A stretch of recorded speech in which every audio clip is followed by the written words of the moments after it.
Hi, my name's Jason, and I used to be just a good old average American kid living in upstate New York. There's me. I played baseball, mastered Mortal Kombat, went to the prom, said the Pledge of Allegiance every day, and loved my country. I even lived the dream of every American youth, college. Sure, it was a state school, but it also happened to be a party town. Great times all around, right? Well, sort of. I still had to work hard as a pizza guy to make it. And of course, there was school. I had to figure out the computer graphics programs I was working with, as well as attend classes I didn't care about. I certainly didn't know much about geopolitics. Then 9/11 happened and everything changed.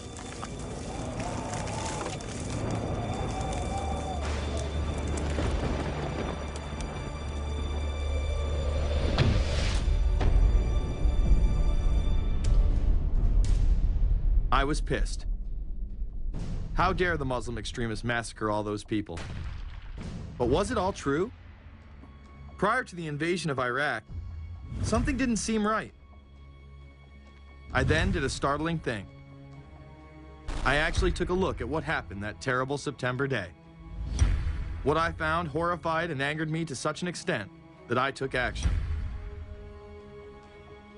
We were lied to, and lied to big time. Before I knew it, I went from a normal college student to the political guy at the party to one of the guys that brought you the first internet blockbuster, Loose Change. The film would not only change my life, but countless others as well. So if you've ever seen Loose Change, the documentary about September 11th, conspiracy theorist documentary, it is riveting. Oh, like, yeah. you watch it, and by the end, not even the end, 10 minutes in, you're like... You got your car packed, your head... You're just like, oh my God, it's all true. So every place, there's questions coming from this documentary. And you don't have to believe everything in the documentary to still have questions come up. And you look back and you remember what you saw and what you were told, and now you have questions. We got the boogeyman out there. See, for many years it was communism, then it was the war on drugs, now it's the war on terror. All through our life, we've had to have a boogeyman. Loose Change took the truth about 9/11 into the mainstream with over 100 million views and allowed me to travel the country and even take on some of my detractors. The answer is no, they cannot. Jason, I think it's telling that every time you disagree with something, you call the people a liar. I'm not calling anybody a liar, sir. I'm calling you a liar because you are a liar. But if we were lied to about 9/11, then who was really behind it? A lot of people on the web were pointing towards the New World Order, but that was impossible. I mean, the Hulkster couldn't be involved, could he?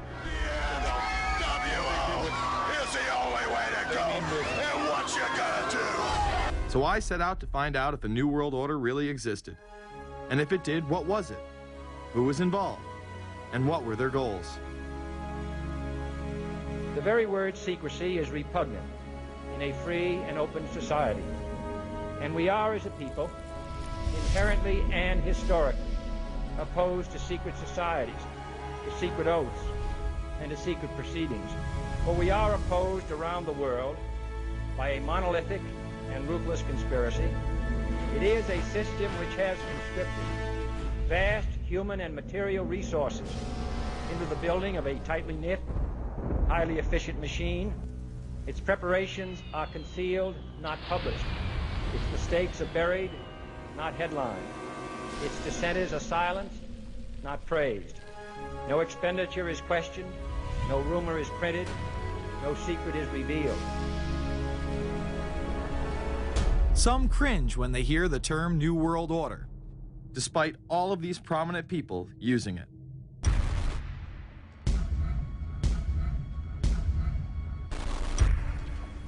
The world that maybe some people dreamt of at that conference back in Bournemouth, when it looked as if maybe history would end, that liberal democracy would triumph, that free market economics would slowly progress, and we'd have a new world order.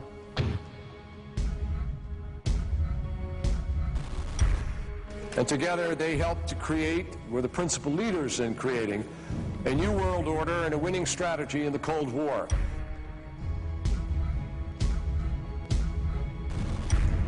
We are part of a new world order. And as the recently departed Admiral William J. Crowe once said, it's long on new and it's short on order.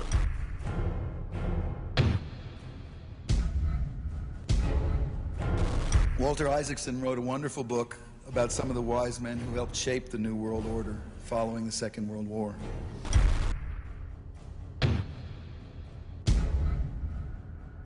As we devise a way forward in Iraq, I urge the international community to embrace its responsibility for creating that new world order. A new world order based upon collective action.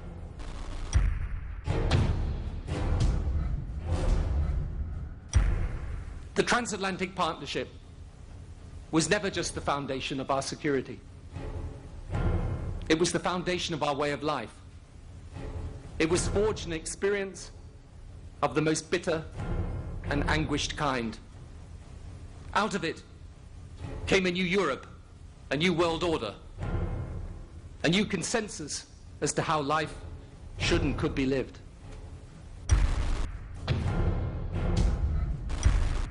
And just like that, it was gone. It was a new world order. That's what President George H. Bush said. Harvard historian Francis Fukuyama pronounced the end of history. In fact, when it is used, that person is often dismissed out of hand because of the perception that it is nothing more than a conspiracy theory. Actually, the idea of global governance and a one world order has been around for centuries, and the term New World Order has been used frequently in recent history. The New World Order means different things to different people, but to those who expect to be in control of it, it means the same thing. It means all the world under their control. They believe that somebody must rule. After all, people are too darn dumb to know how to rule themselves. They figured that that's their role. The first in-depth publication of note was Samuel Zane Batten's work, The New World Order, which was published in 1919. Under the cloak of Christianity, this order speaks of a new world rising and advocates social control over all people and all resources. It promotes a world federation with a world parliament, an international court, and a global police force. Some of its goals are as follows. Community. The danger and loss in crime and degeneracy. The determination to make community life safe, sanitary, wholesome, and moral. Industrial. The disappearance of class distinctions and the solidarity of all interests in the economic process. National. The conception of the nation's welfare as the supreme concern, with the policy that everything shall contribute to this end, and every person must do some useful work.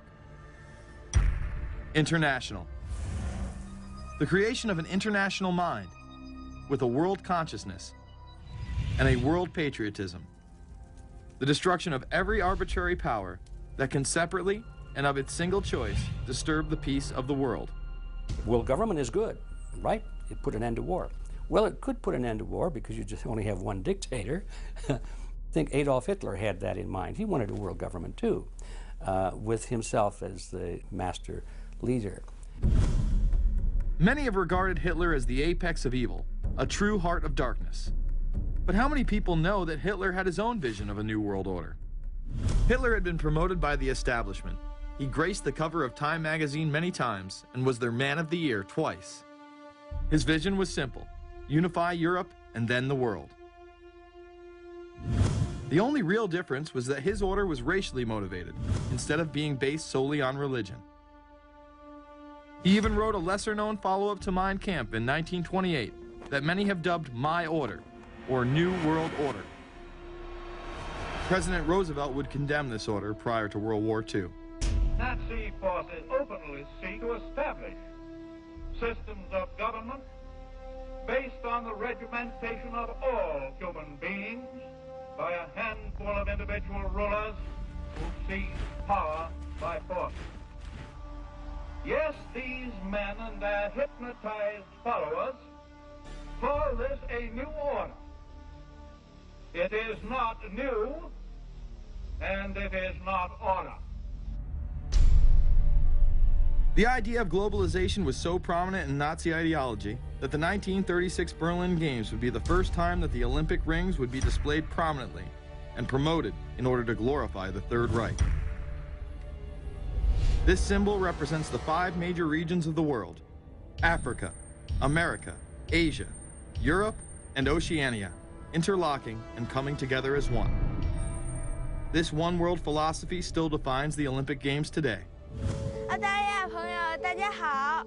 Australia, hello and welcome. One world, one dream. Hitler's methods of youth corps, concentration camps, eugenics, and military aggression were so visible to the rest of the world, he eventually failed. However, his vision of a new world order lived on. Author H.G. Wells, the man behind The Time Machine and War of the Worlds, would write about a planned world state in which there must be a common faith and law for mankind.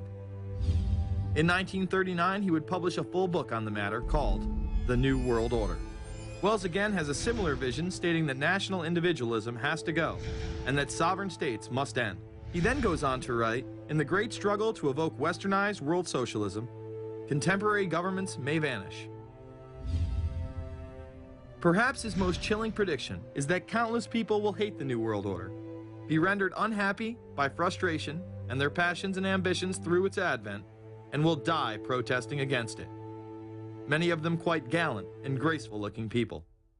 Collectivism is that concept where individuals are considered to be discardable, and that the group is more important, and that the ultimate group, of course, is the state.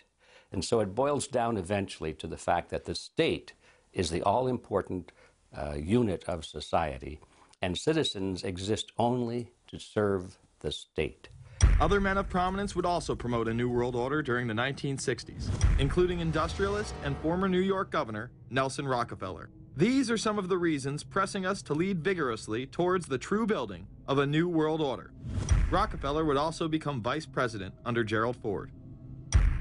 Religious leader Pope Paul VI, delegates to international organizations, public officials, gentlemen of the press, teachers and educators, all of you must realize that you have your part to play in the construction of a new world order. As well as former President Richard Nixon. And the hope that each of us has to build a new world order. However, Nixon was largely a mouthpiece for his most dominant advisor, Secretary of State Henry Kissinger. Kissinger may be the most vocal proponent for a new world order of his era. He has called for it time and time again, in policy papers, meetings, and interviews. Time magazine recognized both Nixon and Kissinger as Men of the Year after announcing their New World Order in China. However, they were working on it long before. In these once classified documents, they both discussed the new order with the president of Indonesia. Mainstream media was even critical of Kissinger's vision in the early 70s. In ragged, spasmodic fashion, a new world order is coming into being, but it looks less and less like the world order that Mr. Kissinger had constructed in his own mind. Kissinger's New World Order would fall under the radar for some time. However, it saw a vast revival during the first Bush administration. Here is Brent Scowcroft, former vice chairman of Kissinger Associates and former national security advisor under both Ford and Bush Sr., as he discusses the New World Order. Looking at the subtitle this morning, Are We Ready for the New World Order, gives me something of the shudders. That phrase, New World Order, I'm afraid I'm partly responsible for resurrecting. To me, what that symbolized was perhaps a fundamental change in the character of our response to national security issues. Here, Charlie Rose asked Scowcroft, Kissinger, and former national security advisor Zbigniew Brzezinski if we are living in a new world order. Where are we as we think about this time in American foreign policy? Are we at a special moment which is being redefined? Or are we creating a new world order? We're at a moment when the international system is in a period of change like we haven't seen for several hundred years. In some parts of the world, the nation state on which the existing international system was based is either giving up its traditional aspects, like in Europe, or as in the Middle East. George H.W. Bush would campaign for a new world order like no other president before him. He would openly discuss it during his State of the Union address. What is at stake is more than one small country. It is a big idea, a new world order, where diverse nations are drawn together in common cause to achieve the universal aspirations of mankind. Again, a unified Europe was a major goal in creating this order. With few exceptions, the world now stands as one. A year and a half ago, in Germany, I said that our goal was a Europe whole and free. Tonight, Germany is united. Europe has become whole and free. The world can therefore seize this opportunity to fulfill the long-held promise of a new world order. We can find meaning and reward by serving some higher purpose than ourselves, a shining purpose, the illumination of 1,000 points of light. Bush Sr. and his administration would tour and promote this agenda across the board at any given opportunity. The President has spoken often of a new world order. And we have an unprecedented opportunity to build a new era of peace and prosperity here and abroad, to build a new world order. It's my understanding, I think that the President, and I don't know the context of how it came up in his speech last night in New York, said that China must be a part of the new world order. Guess I would like to ask you how you envision China fitting into the new world order. It is a country that we are going to have relationships with by virtue of its geopolitical importance. American officials say breaking down regional and national barriers to the flow of goods and services would represent a spectacular benefit to economies around the world. We are building a new world order. Bush would actually make a commencement address at Maxwell Air Force Base declaring the birth of this order. And that's why I wanted to speak to you today about the new world taking shape around us, about the prospects for a new world order now within our reach. In the coming weeks, I'll be talking in some detail about the possibility of a new world order emerging after the Cold War. But today, I want to discuss another aspect of that order. You see, as the Cold War drew to an end, we saw the possibilities of a new order in which nations work together. It refers to new ways of working with other nations to deter aggression and to achieve stability. As old threats recede, new threats emerge. The quest for the new world order is in part a challenge to keep the dangers of disorder at bay. We must build on the successes of Desert Storm to give new shape and momentum to this new world order. Only when this transformation is complete will we be able to take full measure of the opportunities presented by this new and evolving world order. The new world order really is a tool for addressing a new world of possibilities. This order gains its mission and shape not just from shared interests, but from shared ideals.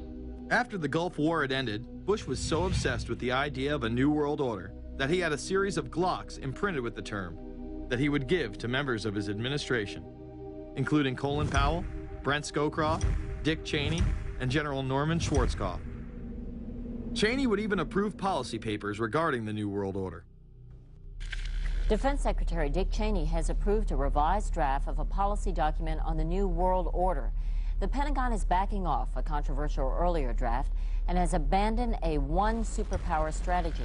The final document puts more emphasis on international alliances and organizations. This would become an unprecedented time period for people all over the globe to discuss at length what the New World Order meant to them. People within the media, Does anybody want to talk about the New World Order? Is there a New World Order out there, or is this a vision that exists in the... He does have his vision, there's no doubt about that. But does that exist in the president's mind, or does it exist out there in reality? This president sees this episode as the first test case, as the first example for the New World Order he is trying to organize. Some people have called it the New World Disorder, and there's a lot of truth to that.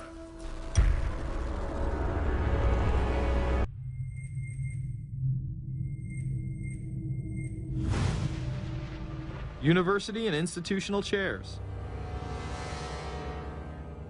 I mean, we're talking a New World Order at Georgetown.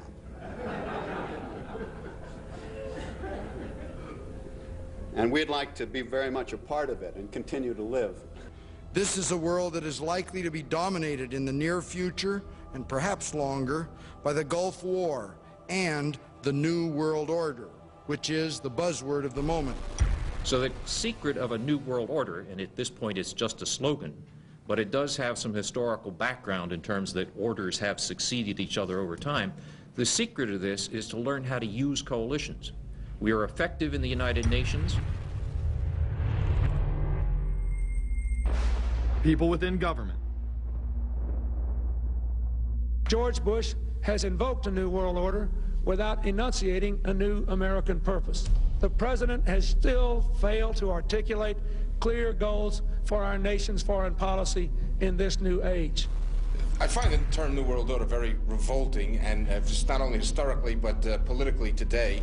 I think Harding is absolutely right, and the actions of the administration just after enunciation of the New World Order put the lie to the fact there is any real substance behind what they say as New World Order. The first act of the New World Order was A, to make war, and then B, was to sell arms all over again. Is there a New World Order? We know certainly that George Bush has copyrighted the term at this point.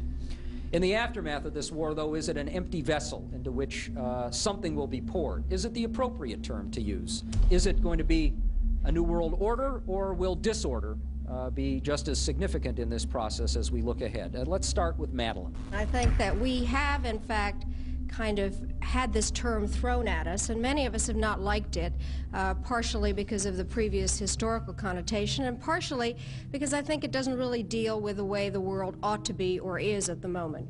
But we are far from seeing a world order, and I'm not sure that it is in best U.S. interest to have a new world order in which we are the policeman. While many began to become critical of this order, the term began to evaporate into the background. We are very, very skeptical of an international order if we are not sure how the rules will be made, because thus far the international order has been made with rules that we had no input into and that affect us, and even when on the few occasions when the rules will seem to favor us, then they get changed. A unipolar world, a world of one superpower, may be quite dangerous for us.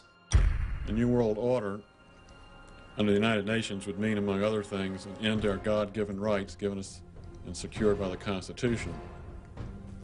The New World Order, which now has been called by some the New World Disorder, and by some people on the more liberal persuasion, the taking over of the world by the Council on Foreign Relations, the Trilateral Commission, and the UN to put us all in slavery. But what are these organizations? Who founded them? And what are the stated goals of each? Before we begin with the Council on Foreign Relations, let's delve further into history to understand roundtable groups and their origins. Its roots go way, way back in history, and they go back to the formation of a secret society, a secret organization that was created by Cecil Rhodes, a very powerful and very wealthy individual. And people have heard about him in history, and they know about the Rhodes Scholarship, and they think, well, isn't that nice? They don't understand at all what that's all about. Cecil Rhodes, when he died, left his great fortune not to his family, not to his heirs, but for the creation of a secret society. And we know about this because there were some people very intimately involved with this organization who wrote about it. One of the best authors on this topic is Professor Carroll Quigley. He wrote several books, and Tragedy and Hope is the best known of his. He described in detail this secret organization created by Cecil Rhodes, and he explains in these books he knows about them because he was invited by the organization into its inner circle. He was never a member of it, but he was invited in as their historian, and he was allowed to see their secret records and papers and study them for several years. And he knew all the important players, and he understood what it was about, and so he wrote these books. It's an amazing thing because he laid out in great detail what the purpose of the organization was and how they were the major players in all of the big international events since and including World War I. The bottom line is that you take the roots of that organization and you find out that they created in all of the British dependencies what they call roundtable groups. And then around those little roundtable groups, they created front groups.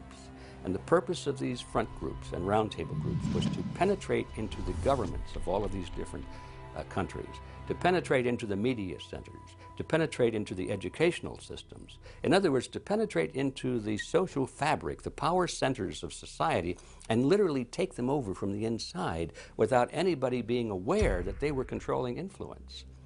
After World War I, the International League of Nations arose as a precursor to the United Nations in 1919, under what seemed to be the vision of President Woodrow Wilson and his 14 points. The League of Nations was the first attempt at the New World Order, the first attempt at a global government based on the model of collectivism. And it was the brainchild of the elitists, the ancestors of the very people who are still working on this project. They're collectivists, the very wealthy people. They're the ones in this country who dominated the powerful tax-exempt foundations, like the Carnegie Endowment Fund for International Peace, the Rockefeller Funds, the Ford Foundation, and groups like that. These people were on record, even way back then, that they had to have a new world government, and they dreamed of that being embodied in the League of Nations. And they were solidly behind it. And that was one of the reasons those people encouraged the United States into World War I, was because of the crisis of World War I, and that would also condition Americans to thinking of making big changes in their system, because we certainly don't want another war like that, do we? There's that fear angle again. And they thought, well, by being in World War I, then we would be a major participant at the table to carve up the world and create a new world government. And that was to be the League of Nations. Well, what happened to it is that the American people didn't really go for it. Wilson was aware of the elite and their control over society. In his book, The New Freedom, published in 1913, he discussed such a group. Since I entered politics, I have chiefly had men's views confided to me privately. Some of the biggest men in the United States, in the field of commerce and manufacture, are afraid of something. They know that there is a power somewhere so organized, so subtle, so watchful, so interlocked, so complete, so pervasive, that they better not speak above their breath when they speak in condemnation of it. Ultimately, this insight did not spare him from becoming yet another puppet of the global elite. You're watching Invisible Empire, A New World Order Defined. I'm Alex Jones, the producer of this film. I have produced 5 of the top 10 films in internet history, whether it's Loose Change Final Cut, Endgame, The Obama Deception, or Fall of the Republic. Yes, we've made informative, well-documented films, but the real credit for the success of these documentaries lies with you, the viewers. My friends, Invisible Empire is so important for people that need a crash course in the history of the ruling class and what this establishment is setting up. Please support the filmmakers so we can make future documentaries. Visit Infowars.com. Purchase the high-quality hard case DVD that has over 30 minutes of expanded extras. Make copies of that because it's the best quality available. Give it to everyone you know. Have public showings, whether it's the library, a local theater, or your home. Get it out to everyone you know. Get a PrisonPlanet.tv membership. Download all my films in high quality. Burn them to disk and give them to everyone in your community. If we expose the globalist, there's no way they can carry out their hellish plan. The destiny of this film is in your hands. You've made our previous films incredible successes. I'm counting on you now. So again, Infowars.com to get the DVD or call toll-free 888-253-3139 or see them all in incredible high quality at prisonplanet.tv. The ball is in your court. PrisonPlanet.tv is a better tool than ever in the info war. Over 6 years of my radio and TV shows, all my films in super high quality, my book, Paul Watson's book, all there, 15 cents a day. Your support of PrisonPlanet.tv empowers the resistance to unlock minds worldwide. In all of the British dependencies, these organizations, the front groups, were called the Royal Institute for International Affairs. In the United States, they chose a different name. They chose the Council on Foreign Relations, but it held exactly the same relationship to this inner society of Cecil Rhodes. Among the charter members were W. Averell Harriman of Union Banking, then President of the United States Woodrow Wilson's main advisor, Colonel Edward Mendell House, John D. Rockefeller, the founder of Standard Oil, banking mogul J.P. Morgan, and prominent bankster Paul Warburg. Well, the Council on Foreign Relations exists today. It's probably the most powerful single organization in America. Many observers, including myself, believe that it is the hidden government of the United States. These people are not elected to office, and most Americans don't even know who they are. But they are holding all of the important positions in society. There are only about 4,000 of them in the United States, but I don't care what organization you want to look at, whether it's government, or whether it's the universities, or the large media centers, or whatever it is. You look at the people at the tops of those organizations, the owners, the managers, the CEOs, the board of directors, and I'm going to say probably 80 to 90% of the great power centers of America are dominated by just those 4,000 people who are members of the Council on Foreign Relations.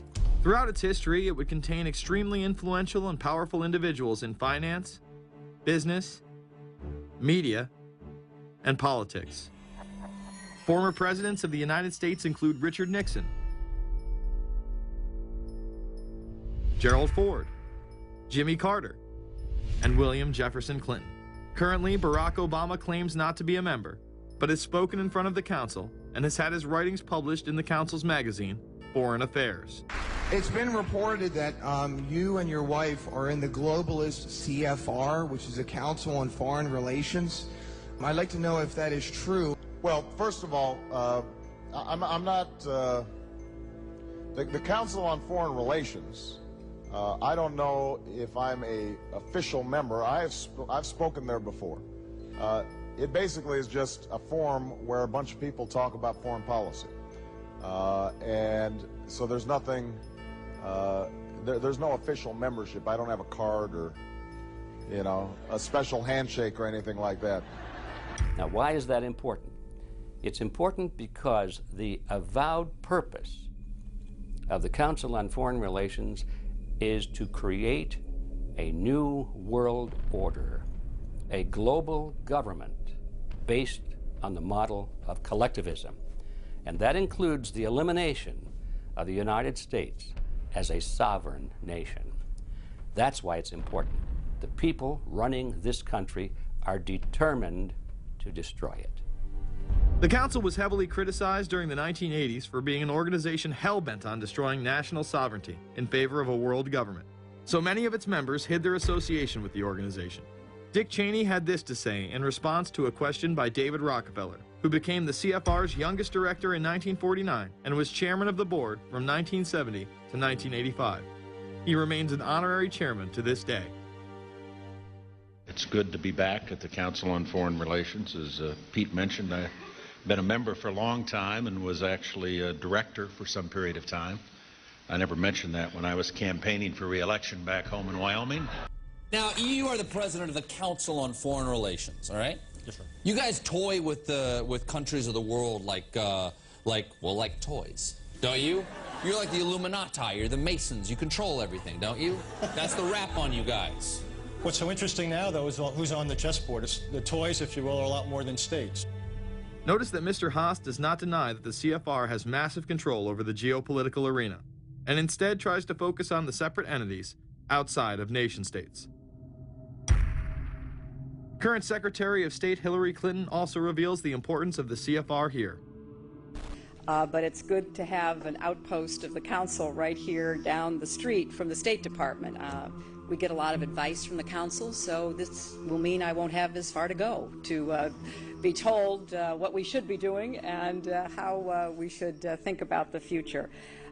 You have these private groups that are run and created by the elite, by the ultra-rich, wealthy families that have been manipulating global markets from behind the scenes for generations. They create these private groups that then feed information to the government, to senators, to congressmen, their recommendations, their policy papers, what they think should happen. And it's fascinating because if you actually read what it is that they're doing, the recommendations that they make, they're very able to get them put in place.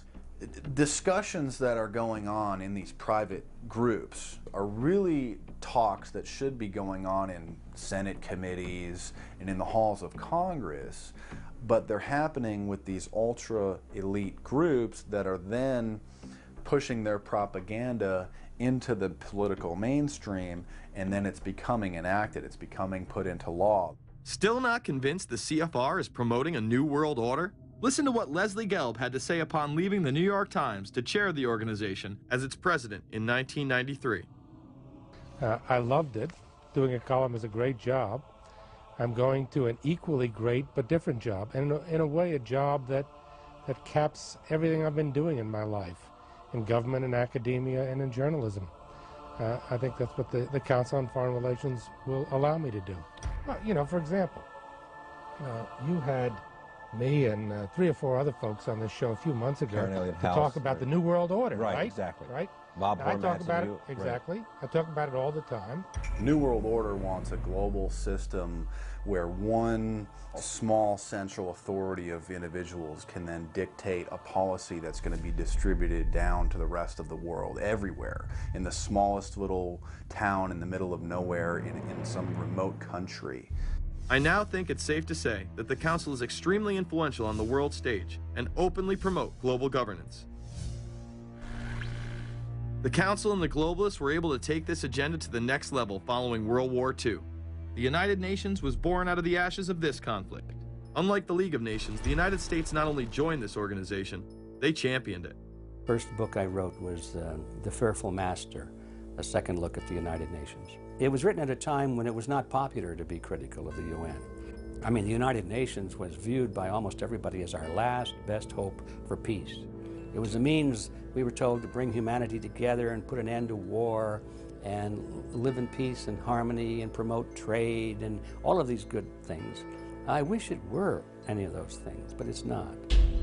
The original charter for the United Nations was drafted in San Francisco in 1945, and the United States became a permanent member of the Security Council, along with France, the United Kingdom, the Soviet Union, and the Republic of China.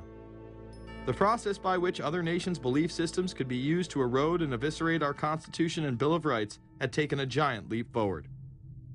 The United Nations is one of the most well-known sort of globalization attempts. Its primary goal is to streamline all the governments of the world, to create a global council and to unify all the rules and all the regulations for the world. So it's essentially the precursor and an engine of this new world order. The United Nations is made up of all of the countries of the world, most of which are dictatorships of one kind or another. And you don't take a bunch of dictatorships and put them into a bag and shake it up and come out with a freedom-loving governmental unit. You come out with a global dictatorship. This was the public face of global governance. However, many other organizations have been birthed since. Even more fourth suspect is a private group called the Trilateral Commission. David Rockefeller and Henry Kissinger are among its some 300 influential members. The Trilateral Commission, rich and powerful business and political leaders from Japan, Europe, and North America. The New York-based policy group was formed in 1973 by Chase Manhattan Bank Chairman David Rockefeller. In addition to Rockefeller, there are many other noted American members. Among them, economist Alan Greenspan, former Defense Secretary Harold Brown. George Bush was once a member, but resigned last year before his unsuccessful presidential campaign. Back then, it wasn't politically wise to be aligned with what his party's right wing considered a shadow world government. The United Nations would take over America. The Trilateral Commission would control the world. Just look at its membership, they say. Current and former members include Presidents Clinton, Bush, and Carter. Names like Brzezinski, Christopher, Kissinger, and Schultz. And top executives of ITT, Xerox, Exxon, and Nations Bank. Although this group with only 300 members seems to be at the apex of the power structure, there is yet another group formed in 1954 that is even smaller in number and has a greater influence on world events. Meet the Bilderberg Group. This elite group meet annually around the globe. There is a core group of members who have attended every year for decades, such as David Rockefeller, Henry Kissinger, and Queen Beatrix of the Netherlands. These members invite others who are politically and socially relevant at the time. Each year, around 140 people are in attendance. Real quick, I asked you this question. In June of 2004, you attended a meeting in Italy called the Bilderberg Group. I just want to know what you were doing out there, what that was all about. If she lied to me and told me she didn't go, I figured you might tell me the truth. All I did was go. They had a Republican and a Democrat. I gave like a 20-minute talk on the presidential election. You didn't have anything to do with being John Kerry's running mate? Did you talk about that at all? No, because I wasn't his running mate. Okay. I happened to be in Europe then on my way to Russia. I was invited to go to Bilderberg by Vernon Jordan, a friend of mine and a genuine hero of the civil rights movement. And to the best of my knowledge, NAFTA was not discussed by anybody in my presence. Documents released by the group in 2001 reveal that in September of 1955, the group met in Germany and covertly outlined the idea of a European Union. Section E, European Unity, discusses the general support for European integration and unification, and the idea to unify Germany once again with the rest of Europe under a common marketplace. Belgian Viscount and current Bilderberg chairman Etienne Davignon told the EU Observer in 2009 that the next Bilderberg meeting could improve understanding on future action in the same way it helped create the euro in the 1990s. This illustrates the patience, vision, and reach of this organization. It was able to promote and establish both the European Union and a European currency over the course of just under 40 years, incrementally. One of the things that the elitists discussed back at the turn of the century when they were talking about how do you convert the United States into a collectivist system was the fact that you can't do it quickly. You have to let people get used to it incrementally, because any major change would be rejected. The 1957 Conference of Rome, where the Common Market Treaty, providing for free trade in all products, was at last signed. 6 nations, France, Germany, Italy, Belgium, Holland, and Luxembourg, agreed to remove all mutual barriers to trade within 12 to 15 years, the embryo of a political union which they proclaimed to be their ultimate objective. In that fashion, it's possible for people to get used to this process and even to think it's a good thing. People will accept the gradual growth of government, the gradual loss of their purchasing power. They'll accept almost anything if it's done gradually, and we have to be very alert to that. 2008 and 2009 attendees include World Bank President Robert Zoellick, Treasury Secretary Timothy Geithner, former head of British Secret Intelligence Richard Dearlove, Donald Graham, CEO of the Washington Post, CNN host and author of the Post-American World, Fareed Zakaria, and many other giants of business, politics, and media. You just came back from meeting with the Bilderberg Group. The Bilderberg Group are, you know, when people who are conspiracy theory people, they send me mail, it's usually about the Bilderberg Group. And I get these books on my front door, which I'm uncomfortable with. And it's all about the Bilderberg, like they're the modern-day Illuminati. Are you a member of the Bilderberg Group? I don't think we're supposed to talk about this. Many have identified them as the kingmakers, the puppet masters that pull the strings behind the scenes. Perhaps there is no better example of this than what occurred during the 2008 conference. Immediately after Obama had been selected as the Democratic presidential nominee, the pressure was on to choose a running mate. We've put together a committee. We are going to be equally deliberative in how we move forward. And we're not going to do it in the press, and we're not going to do it through surrogates. He then tricked the press corps into staying on the plane as it took off from Washington. He was whisked away to an undisclosed location. Obama was supposed to fly home. He'd been here in Virginia. He was supposed to fly home out of Dulles, as you know, outside Washington, D.C. The press corps was waiting for him on the plane, and the pilot announced that they were leaving, and Barack Obama was not on the plane. Presumptive nominees in the past has always been that they have at least a press pool with them at all times. Is there a reason why we didn't go with him in the motorcade all the way? This is what we're out here for. Now we're on this plane with no candidate. Again, you know, look. I understand. There was a desire to do these meetings, obviously, in private. The press then began to report that Obama and Hillary were meeting secretly in her home.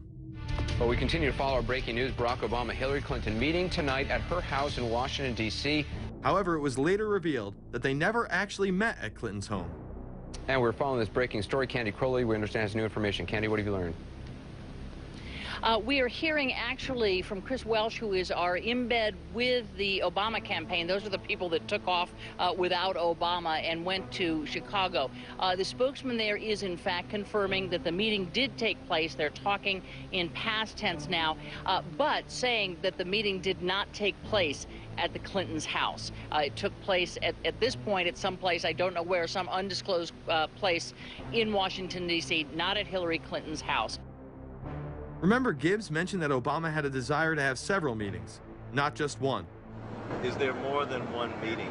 Is there more than one person with whom you... I'm not going to get into all the details of the meetings. I don't know that I've got a ton more different answers for all of your questions. The truth of the matter is that Bilderberg just happened to be in the neighborhood at the time. They were holding their annual meeting just down the road in Chantilly, Virginia. What are the chances? What's interesting and dangerous about the New World Order is that it's not a natural progressing idea. It's just not civilization naturally evolving and organizing into this system. It's the group of extremely powerful people that are manipulating the system to get it to this status from behind the scenes without anybody's knowledge. You have to ask yourself, if there isn't an agenda going on to keep those organizations quiet and to keep them out of the news, to keep the discussions about them behind closed doors, then why is it that these supposed experts on the left and on the right never talk about them? This has been a condensed history of the globalist organizations and their rise to power. But is there a reason they meet behind closed doors? A shadow world government has been mentioned, but to truly understand what that means, let's go back to this iconic warning from President Dwight D. Eisenhower. Progress toward these noble goals is persistently threatened by the conflict now engulfing the world. It commands our whole attention, absorbs our very beings. We face a hostile ideology, global in scope, atheistic in character, ruthless in purpose, and insidious in method. Unhappily, the danger it poses promises to be of indefinite duration. The need to maintain balance in and among national programs. Balance between the private and the public economy. Balance between the cost and hoped for advantages. Balance between the clearly necessary and the comfortably desirable. We have been compelled to create a permanent armaments industry of vast proportions. We annually spend on military security alone more than the net income of all United States corporations. The total influence, economic, political, even spiritual, is felt in every city, every state house, every office of the federal government. Yet we must not fail to comprehend its grave implications. Our toil, resources, and livelihood are all involved. So is the very structure of our society.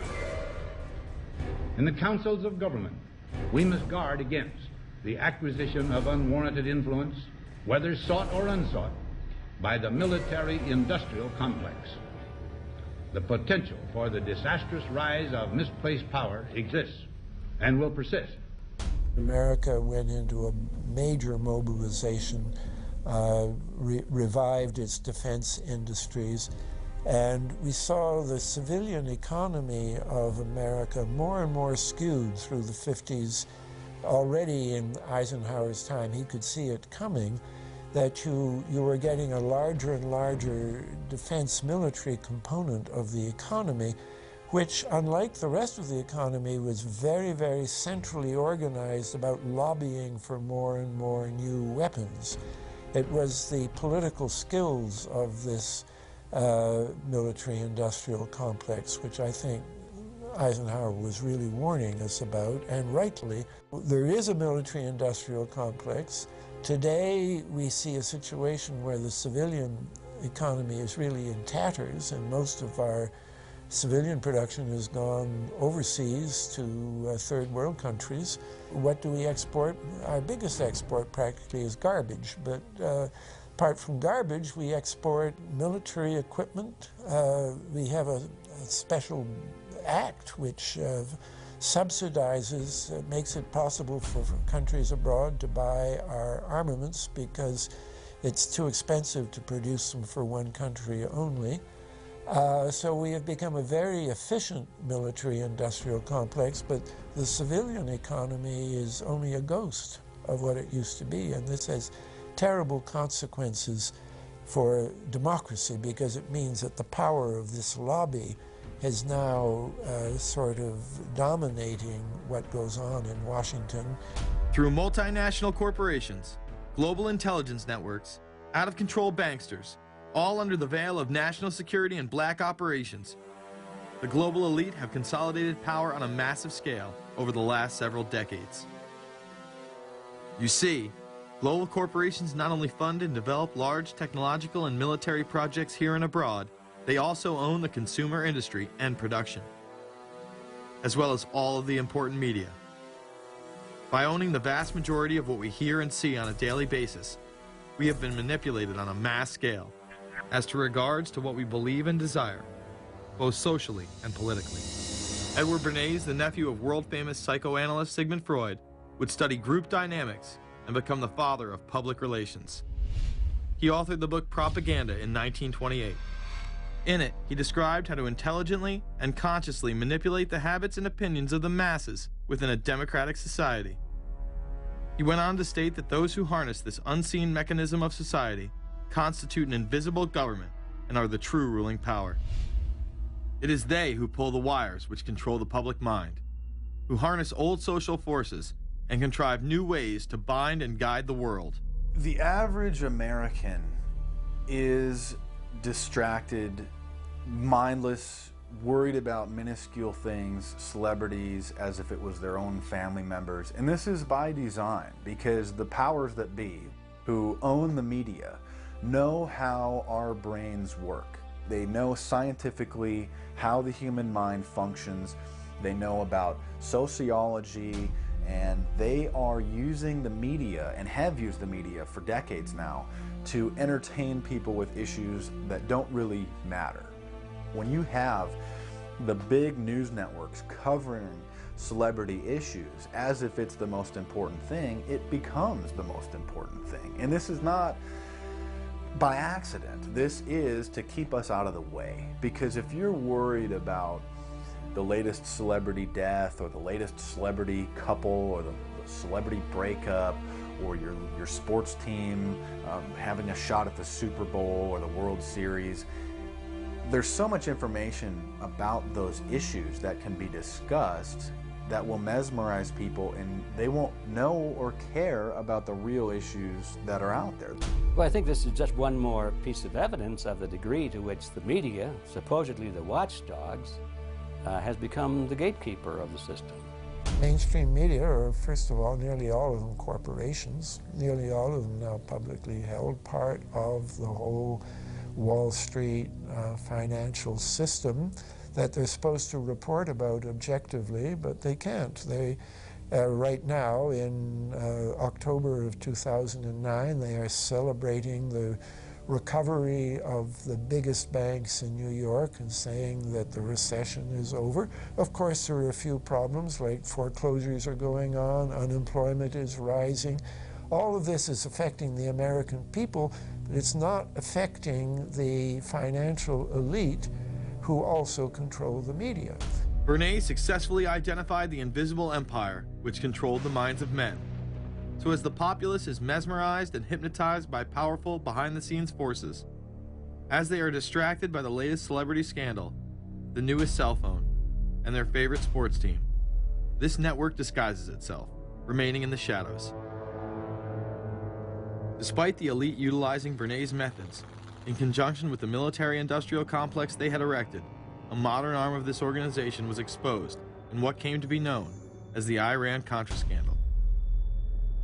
Essentially, black operations were not only caught dealing arms illegally and supporting South American dictators, but also smuggling drugs into the United States.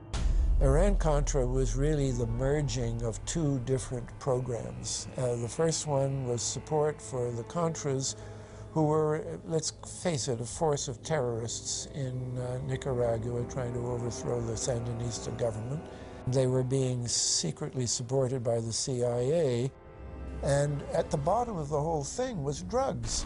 Iran-Contra was openly exposed by massive network coverage. How was it that in 3 years, a network Washington set up to run arms to the Contras wound up running cocaine into this country for the most vicious drug cartel in the world? At the same time, we were supposed to be fighting a war against drugs.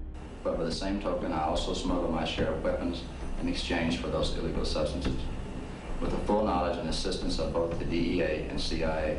Betzner says that in 1983, he flew weapons from Florida to El Salvador and drugs from Colombia to the Bahamas on the way back. In 1984, he says, he flew twice from Florida to Costa Rica and back.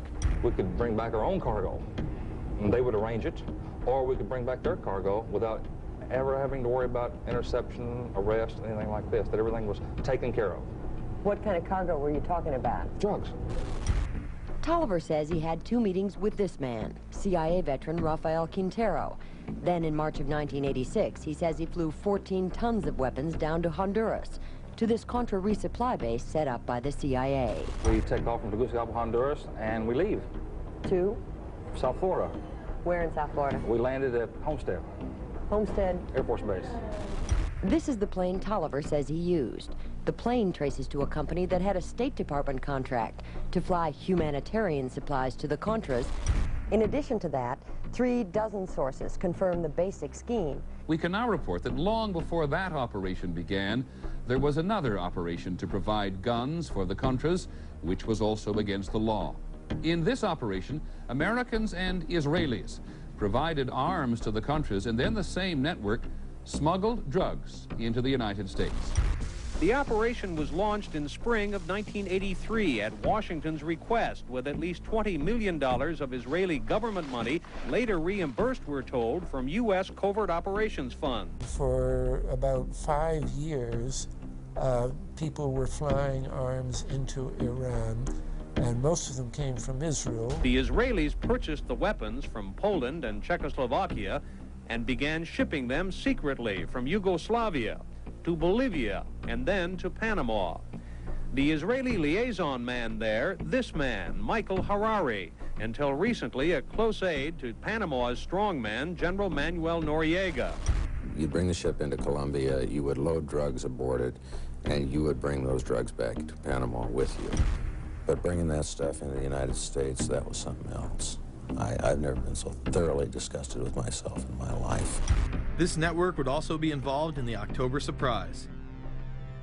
We really can't understand that unless we understand the so-called October surprise in the 1980 election, which is, I think, unquestionably Republicans, including William Casey, who later became Reagan's head of the CIA, negotiated with the Iranians for them not to release the hostages which were being held in Iran to Carter, but to wait until the Carter was defeated and the Republicans were in.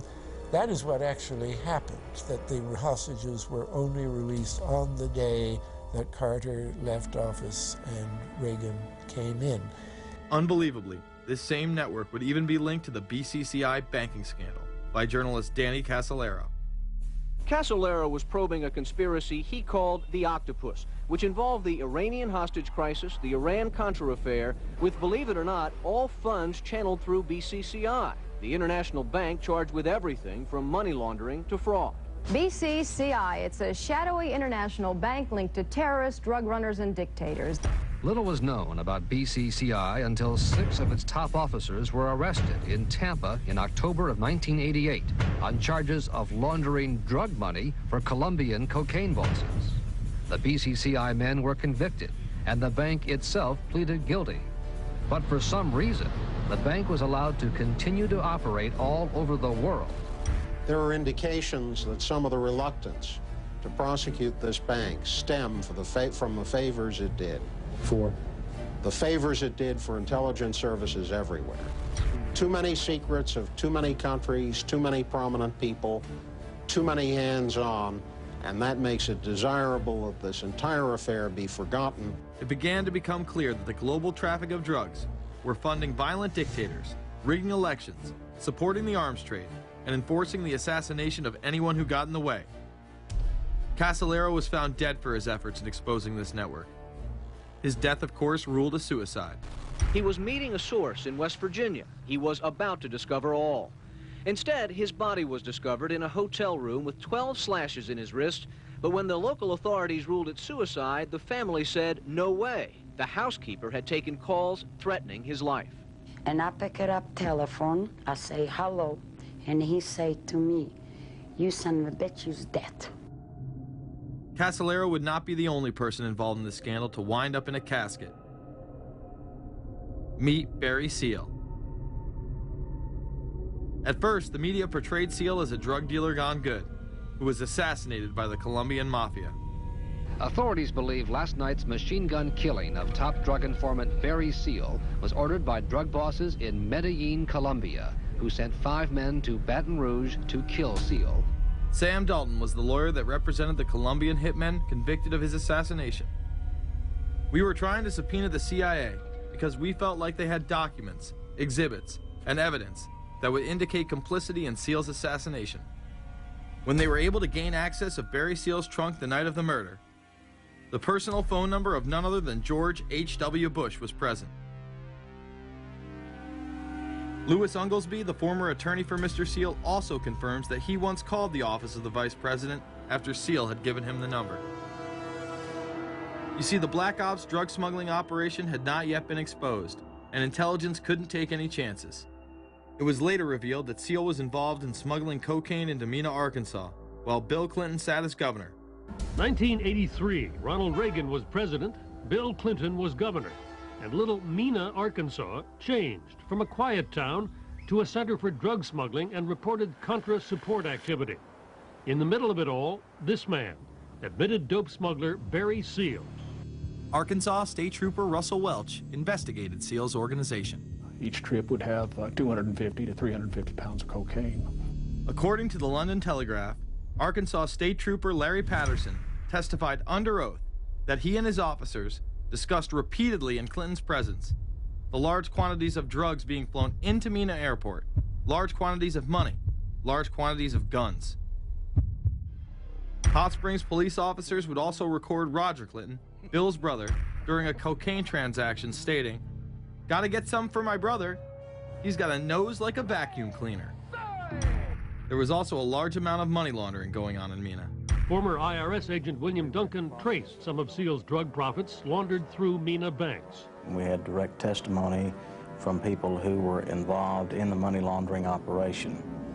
We had testimony from people at banks who observed the transactions. What happened when you tried to make this case before a grand jury? I was never asked to present the evidence to a grand jury, ever. This very same network used BCCI to fund the Afghani rebels. The deputy director of the CIA, Richard Kerr, said late today that the CIA did use the Bank of Credit and Commerce International, BCCI, to support CIA activities overseas. Most people still believe that the Soviets had maliciously invaded Afghanistan in order to spread their communist agenda. The Al-Qaeda was essentially a kind of a byproduct of Brzezinski's campaign to embarrass the Soviet Union in Afghanistan. They weren't in Afghanistan at that time. Brzezinski boasted later that he was responsible for drawing them into Afghanistan. And he did this extraordinary interview with Le Nouvel Observateur in France, and they said, but aren't you worried that you've created this whole new force of Al-Qaeda? And he said, oh, what's more important, a few crazed Islamists or the fall of the Berlin Wall? And they said, but you know, is there no danger? Aren't they dangerous? And he said, nonsense. He said all this in 1998. So I knew Brzezinski at McGill University. We were students together and took very small classes together. And in some ways he's bright, and in some ways he's kind of nuts. And he had the kind of nuttiness that made him attractive to the Rockefellers. Bin Laden and his network were actually funded by BCCI through U.S. covert operations. Well, the reason I bring it up, if you've ever heard any of our call-in shows, you know that we have people that think about the conspiracy theories of people like you. You would be a poster child for these people because you have served on the board of the Council on Foreign Relations. You helped start the Trilateral Commission, and you've been to the Bilderberger Group. Are people too close in this world, people in business, too close to the governments? Well, you know, there is such a thing as insidious influence. And the question is, how does it operate? Does it involve bribery?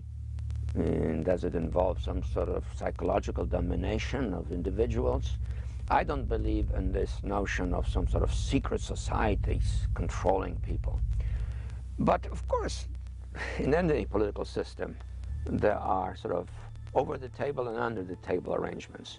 Arrangements that involved ruthless, illegal, and immoral activities in order to dominate humanity. Despite all of the evidence that has just been presented, this network would fall down the memory hole, even though 14 convictions were made in the Iran-Contra scandal. The continued cover-up would be made possible by George H.W. Bush. These documents that came forward in the North trial clearly reveal the involvement of the vice president to a greater degree, I think, than he has acknowledged heretofore. This, of course, did not stop him from pardoning those involved during the twilight of his presidency. Some new reverberations today to President Bush's Christmas Eve surprise, the pardoning of former Defense Secretary Caspar Weinberger and several others in connection with the Iran-Contra allegations. Well, now the special prosecutor says it's the president who needs to explain some things. The real issue is why the notes weren't produced 5 years ago when the congressional investigation and the independent counsel's investigation had requested them. Because high-level political officials scrambled to limit the investigation and establish plausible deniability for the upper echelons of the network, including Bush himself. So who is this guy, and how did he come to power? To understand that, we must first take a look at his father, Prescott. Prescott was born into privilege and became extremely influential in business, intelligence, and politics. He helped establish the CIA out of the Army's Office of Strategic Services with the Dulles brothers, and served as a senator in the state of Connecticut. However, during his time serving as one of the directors of Union Banking Corporation, he was doing business with Nazis. The Bushes have been sort of at the heart of the military-industrial complex since its very beginning, and that Prescott was involved in a firm that actually fronted for Nazi firms in America. In fact, Union Banking and its subsidiaries were seized by the United States government in October of 1942 under the Trading with the Enemy Act. After the war, the assets were returned, a few fines were paid, and it was swept under the rug of forgotten history. These Nazi ties should not be all that shocking, seeing as it has been declassified that the Office of Strategic Services recruited Nazis into its ranks through Project Paperclip in August of 1945. George Bush seemed to follow in his father's footsteps, using Prescott's business connections to move to Texas and get into the oil industry. He would first attain political office as a Texas congressman in 1966, but then lose his bid as a Texas senator in 1970. It was at this time that Nixon appointed Bush as an ambassador to the United Nations. According to official accounts, Bush then began work with the CIA as its director in 1976. Evidence suggests that Mr. Bush and the CIA actually had a much longer-standing relationship. There are indications that he had relations to the CIA before. There's a very strange memo, and the name's George Bush. And when this was published, there was a lot of fuzzing of the issues, but given George H.W. Bush's strong connections with the Cuban community, I think there is a good chance that it was that the George Bush we know, so that he did have a CIA connection. Bush left the CIA just under a year after his appointment. He is credited with restoring the agency's morale, as its image was being shattered by the Church Committee's revelations of the CIA's unauthorized activities involving assassinations and corruption. In reality, Bush was responsible for denying the Church Committee many of the documents it requested, and making it impossible for them to do a thorough investigation. After his time as CIA director, he devoted himself to becoming the next president of the United States. Many people within his own party did not like his globalist ties. Along the campaign trail, Bush continually had to explain his association with the group. You know J.R. Ewing in the show Dallas? J.R. is a member of the Trilateral Commission, I think. It's got to be because it's so bad. Let me tell you something. I used to be a member of it. I resigned, as I did from every business thing I was in, to concentrate on one thing, running for President of the United States. Ronald Reagan initially had no interest in having Bush as his running mate. Even then presidential candidate Ronald Reagan had questions. I would suggest that maybe Mr. Bush would clear the air if he'd tell us why he resigned. Reagan's backers then forced him to choose their intelligence frontman, George H.W. Bush, as his vice president. But in spite of last year's campaign rhetoric, all seems to be back to normal between George Bush and his old colleagues. And President Reagan, who is relying on many of these powerful business leaders to make his economic package work, will host commission representatives at the White House Monday. After Reagan's election, there was an attempt on his life, just 69 days into office. Astoundingly, Bush would again be connected. So just who is John Hinckley, Jr.? When he left this neighborhood 8 years ago, he was, by all accounts, well-liked and seemingly normal. This donut shop near the motel was visited by Hinckley, who reportedly waited for a phone call here each day, even though he had a phone in his motel room. The nature of the calls is not known. A touch of irony. The young man walking with the elder Hinckley is 30-year-old Scott Hinckley, John Jr.'s brother. He and Vice President Bush's son, Neil, are friends. They had planned to have dinner together in Denver tonight. The plans have been canceled.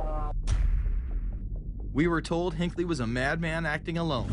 If that was the case, why was he making phone calls from a payphone down the road instead of his hotel room? Why was the would-be assassin's brother a family friend of the man who stood to gain the presidency? While Reagan led the nation in the public eye, Bush exploited his power through the largely unknown Continuity of Government Directive. In the United States federal government, there is a super-secret agency which controls this shadow government. The National Program Office allowed Bush and his network to attain executive emergency powers. Ronald Reagan authorized the National Program Office when he signed a top-secret directive in 1982. Oliver North was one of the key officers responsible for the program's startup. Under the NPO's direction, 4 agencies were charged with execution of the Doomsday Plan: the CIA, the Departments of State and Defense, and the Federal Emergency Management Agency. An effort was being made to consolidate continuity of government programs across several major departments of the government under one office.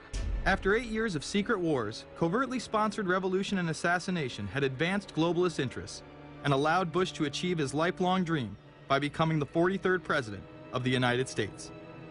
The fall of the Soviet Union left the United States as the sole superpower in the world. The Wolfowitz Doctrine stated, "We must maintain the mechanism for deterring potential competitors from even aspiring to a larger regional or global role." The New World Order was on display with the first Gulf War and the creation of a European Union. After losing to his crony Bill Clinton, he faded into the background as the agenda for a New World Order marched forward. After 1989, President Bush said, and it's a phrase that I often use myself, that we needed a New World Order.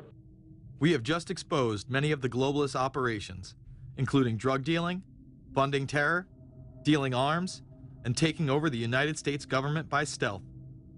Whenever these agendas were threatened, those who opposed them ended up dead.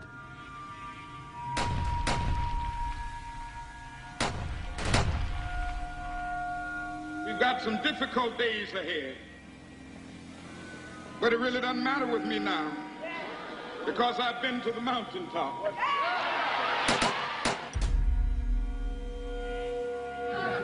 My thanks to all of you, and now it's on to Chicago, and let's win there. Thank you very much. Gave a paper about all three of the big assassinations in the 60s, which was John F. Kennedy, Bobby Kennedy, and Martin Luther King. And there are certain common denominators. I call these events deep events. We've become accustomed to the idea that every now and then something is going to happen, and we just know from the beginning we're not going to get to the bottom of it. And the more they happen, the more reconciled we've become to this state of affairs. In 1978, the House Select Committee on Assassinations could not ignore there was a conspiracy in regards to the assassination of John F. Kennedy and Martin Luther King Jr. Good evening. A congressional committee has concluded that President John Kennedy and civil rights leader Martin Luther King Jr., both of them, were probably killed as the result of conspiracies. The House Assassinations Committee wound up its 2-year study by recommending that the Justice Department look into both cases. In the assassination of Dr. Martin Luther King, the committee concluded the likelihood of conspiracy. The committee's summary of findings says President Kennedy was probably assassinated as a result of a conspiracy, that its evidence establishes a high probability that 2 gunmen fired at the motorcade. The committee concluded that President Kennedy did not receive adequate Secret Service protection in Dallas, that the CIA was deficient in sharing information before and after, that the Justice Department and Warren Commission failed to pursue possible conspiracies and made their conclusions too definite. There seems to be no debate that the CIA and Secret Service were involved in the assassination, as you can clearly see 2 Secret Service agents being taken away from their positions at the back of Kennedy's vehicle just moments before the assassination. And no matter what you believe about Oswald, it has now been declassified that Oswald was trained by the CIA in 1957 under the cover of the Office of Naval Intelligence. These political assassinations continue to this day. The 11-person jury in the inquest must decide if these stills, never before seen of Diana in the Mercedes and then the crash, are the frantic moments after a tragic accident or the aftermath of a calculated murder. Mr. Al-Fayed? Mohammed Al-Fayed, Dodi's father, has long since made up his mind. I believe that my son and Princess Diana been murdered by the royal family. He claims Diana was pregnant and about to announce her engagement to his son, an embarrassment so great, he says, that Prince Philip commissioned British Secret Service to kill the couple. Assassination is an option when the ruling class can identify an enemy who cannot be compromised. But how do they bend the population's will to do their bidding? Well, a false flag operation is one in which the attacker carries the flag of someone else. It's usually a military operation, and the purpose, of course, is to create the impression that the attacker is someone else. They want to create negative public opinion against the nation whose flag was being used. Or they may even not use a flag at all. This sort of thing is done all the time, and it's certainly not unique in history. I think we've been seeing a lot of it lately. Americans are easily motivated by false flag operations, and I think it's inevitable that we will see false flag operations in the near future. It is used in order to seize power at an accelerated pace. A very well documented modern example of this is the Tonkin Gulf incident. There were two sets of Tonkin Gulf incidents. The first one on August 2nd were real but trivial. The second on August 4th, 2 days later, were the ones to which we actually sent planes off in retaliation and were, in theory, much bigger, a torpedo attack on a U.S. destroyer, but in fact it never happened. When McNamara visited Vietnam, he confirmed the Tonkin Gulf incident never occurred, and once again, we were lied into war. To this day, I don't know what happened on August 2nd and August 4th, 1964 in the Tonkin Gulf.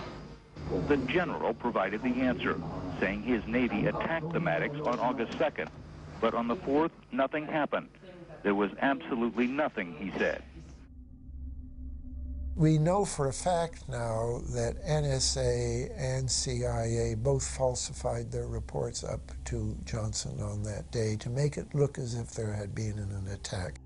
Upon the fall of communism, a new threat had to be established in order to maintain their military-industrial complex and keep the people in fear of invisible enemies. More modern examples of this have been used not only to start conflicts abroad, but to instill fear in large populations in order to demonize groups and further erode civil liberties. The majority of people still believe that Timothy McVeigh was a right-wing extremist who bombed the Oklahoma City building with a Ryder truck because he was upset with the government. People close to the event told a very different story. A local congressman believes that convicted bomber Timothy McVeigh and his accused co-conspirator Terry Nichols are not the only ones involved. The Oklahoma State Representative Charles Key produced a videotape featuring witnesses who claim to have seen Timothy McVeigh with another man the morning of the bombing. He was wearing a ball cap. Timothy McVeigh had his on backwards, which just like this. It was on his head. The other gentleman had his on like this. In fact, the FBI had actively pursued John Doe No. 2 in its initial investigation, then denied his existence altogether. There were also multiple reports that explosives were found inside the Murrah building. The Justice Department is reporting that a second explosive device has been found in the AP Murrah building in downtown Oklahoma City. Mike, you're still with us, aren't you? Yes, I am, and I might tell you in addition to that, in fact, what we were told at the scene a few minutes ago was that, in fact, 2 different explosive devices were found in addition to the one that went off. The second explosive was found and defused. The third explosive that was found, and they are working on right now as we speak, I understand, both the second and third explosives, if you can imagine this, were larger than the first. Bomb squads were actually caught on video pulling into the building to retrieve these devices. They'll back that trailer down there, and the bomb squad folks will go in, and they will use that trailer. You see the bucket on the back there, sort of, this is how they would transport the explosive device away from this populated area to try to do something with it. I just took a look down the street at the Murrah building again. I see another bomb truck going, so apparently they're going to try to get out that third bomb that's been talked about. This was even confirmed by the governor at the time, Frank Keating. One device was deactivated. Apparently there's another device, and obviously whatever did the damage to the Murrah building was a tremendous, very sophisticated explosive device. Members of the ATF who would have normally been in the building were tipped off prior to the bombing. He saw what appeared to be a police bomb squad truck near the Murrah building 2 hours before the blast. It had a shield on the side of the door, and it said bomb disposal or bomb squad below it, and I really found that interesting. Another witness who spoke to ABC News on the condition of anonymity will tell the grand jury tomorrow he was told by an ATF official agents working in the building had been warned in advance not to come to work. He just came out and told me that the ATF wasn't in the building that day. They'd been tipped by their pagers not to come to work, which I was flabbergasted. McVeigh would even claim in a letter written to his sister, which was published by the New York Times, that he was actually recruited for black operations, which included smuggling drugs into the United States, as well as assassinations. One may brush this off as the ravings of a madman. However, McVeigh was filmed at the Camp Grafton military facility in North Dakota on August 3, 1993. McVeigh's official records state that he was discharged over a year prior from the Army Reserve in May of 1992. Perhaps even more interesting is that Camp Grafton was specializing in training troops in explosives and demolitions at the time. When all was said and done, the security tapes reported to have captured the entire thing on video were rounded up and classified. In 2009, they were finally released, and magically none of them caught the bombing. The excuse being they were all having their tapes changed at that exact moment. This event would be labeled domestic extremism, which was used to demonize critics of world government, militias, and create fear within the populace. Muslim extremism seemed to show its ugly face in then unprecedented fashion on February 26, 1993. A truck bomb had gone off in the parking area of the World Trade Center. Luckily, the bombers failed to follow instructions and parked the truck carrying the explosives against the main support column. What is not discussed, however, is the bomb was actually built by an FBI informant under the supervision of the FBI. Ahmed Salam, a former Egyptian army officer who had been doing undercover work for the FBI, was the man who actually built the bomb. When he was told that he would have to use real bomb-making material instead of harmless substitutes, he became suspicious and began taping his conversations with FBI officials. Last winter, the FBI was praised for its speed in cracking the case of the World Trade Center bombing and bringing 4 suspects to trial. Now, there is some evidence that the FBI may have known of the plot in advance through an informant and might even have stopped the bombing that killed 6 people. Notice the media emphasizes that they might have been able to stop it. They then gloss over the fact that the bomb was built by their agent under FBI supervision in conjunction with the district attorney. FBI agents might have been able to prevent last February's deadly explosion at New York's World Trade Center. They discussed secretly substituting harmless powder for the explosives, but they didn't, according to the FBI's own informant, Ahmed Salem. Unbeknownst to the FBI at the time, Salem recorded many of his conversations with his handlers. The actual recording where Salam discusses this with his FBI handler, John Antisev, was released years after the trial. You got paid regularly for good information. I mean, the expenses were a little bit out of the ordinary, and it was really questioned. Don't tell Nancy I told you this. Well, I have to tell her, of course. Well, then if you have to, you have to. Yeah, because, I mean, the lady was being honest, and I was being honest, and everything was submitted with a receipt. Yeah. And now it's questionable. It's not questionable. It's like a little out of ordinary. Okay. You know. All right. I don't think it was. If that's what you think, guys, fine. But I don't think that, because we was start already building the bomb, which is went off in the World Trade Center. It was built by supervision from the Bureau and the DA, and we was all informed about it, and we know that the bomb start to be built. By who? By your confidential informant. What a wonderful, great case. Following the convictions of the Muslims who were too inept to make their own bomb and park the vehicle in the proper area, Salam was pulled into the FBI's Witness Protection Program, where he has never been heard from again. Prior to the largest and most devastating terrorist attack on U.S. soil, the United States was poised as the first truly global superpower. Brzezinski would muse in 1997 that geostrategic success would represent a fitting legacy of America's role as the first, only, and last truly global superpower, and that the only way to mobilize Americans was a truly massive and widely perceived direct external threat. In September of 2000, a neoconservative think tank called the Project for a New American Century echoed Brzezinski's statements, saying the United States is the world's only superpower, combining preeminent military power, global technological leadership, and the world's largest economy.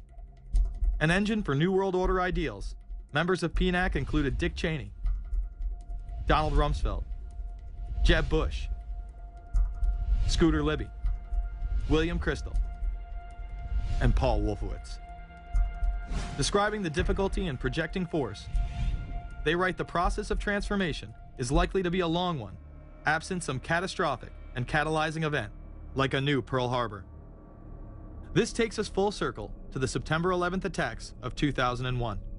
In my previous film, Fabled Enemies, I expose in great detail the Saudi Arabian, Pakistani, and Israeli connections in conjunction with this international intelligence operation.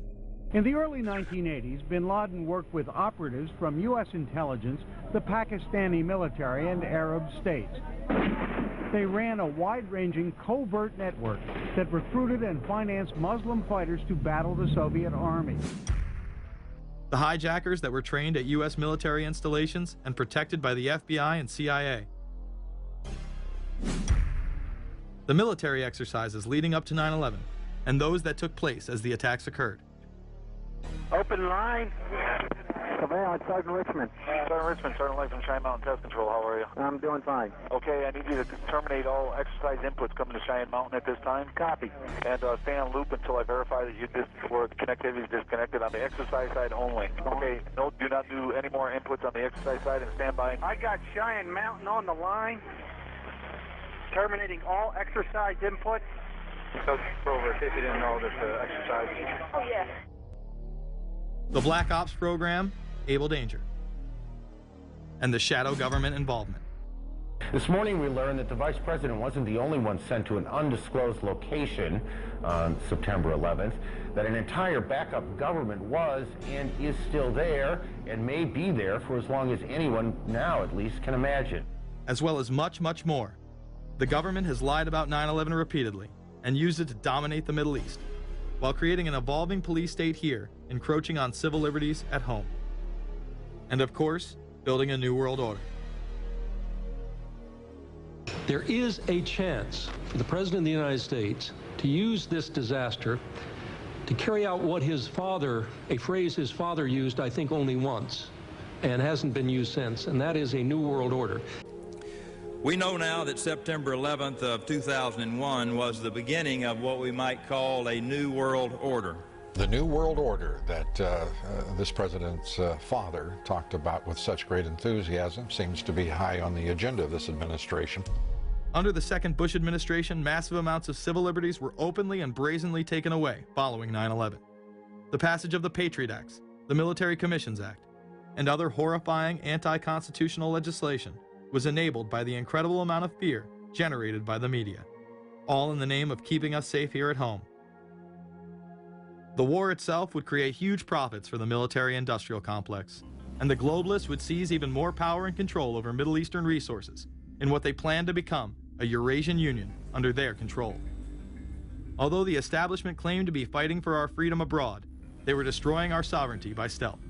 Expanding on NAFTA, they were able to consolidate power on the domestic front by deindustrializing the United States through CAFTA, the Central American Free Trade Agreement, as well as the SPP, the Securities and Prosperity Partnership. Opponents, however, say the initiative is nothing less than a plan to create a North American Union that would eliminate sovereignty for all three nations. Building on the North American Free Trade Agreement, the NAFTA section of the Commerce Department is busy drafting laws and regulations for a North American Union, a union of Canada, America, and Mexico. The President has attended secret meetings and signed at least 2 agreements under the Security and Prosperity Partnership Program. The stated goal established by Presidents Bush, Fox, and Prime Minister Paul Martin is integration by 2010. It's a plan from the business elites, the political elites, that will cost more American jobs, cost American sovereignty, but it would fulfill the President's father's vision. Now, former United States Trade Ambassador Robert Zoellick is talking about it again with renewed vigor. This time, a new world order with business at the helm of trade and economic policy. It's an agenda that goes hand in hand with the United States, Mexico, and Canada, working quietly and behind the scenes to promote a common market with common deregulation for the benefit of multinational corporations. It's remarkable to me, the arrogance, the idea of just simply throwing away the nation's sovereignty, but they're trying to do so in so many ways. People better understand that they mean exactly what they're saying. It's a new world order they're trying to create. Dobbs, the only mainstream anchor to expose the New World Order, resigned shortly after bullets were fired into his home. The elite do not plan on waiting around for these unions to be formed before implementing the next step in global government. Through the vast global economic crisis of the last few years, they have been able to devalue the dollar and undermine it as the world's reserve currency. They have allowed the Federal Reserve and IMF to consolidate power by taking control of the Securities and Exchange Commission, as well as issuing a global currency instead of the dollar, disguised as a special drawing rights unit. This aspect of the New World Order was announced at the G20 in April of 2009.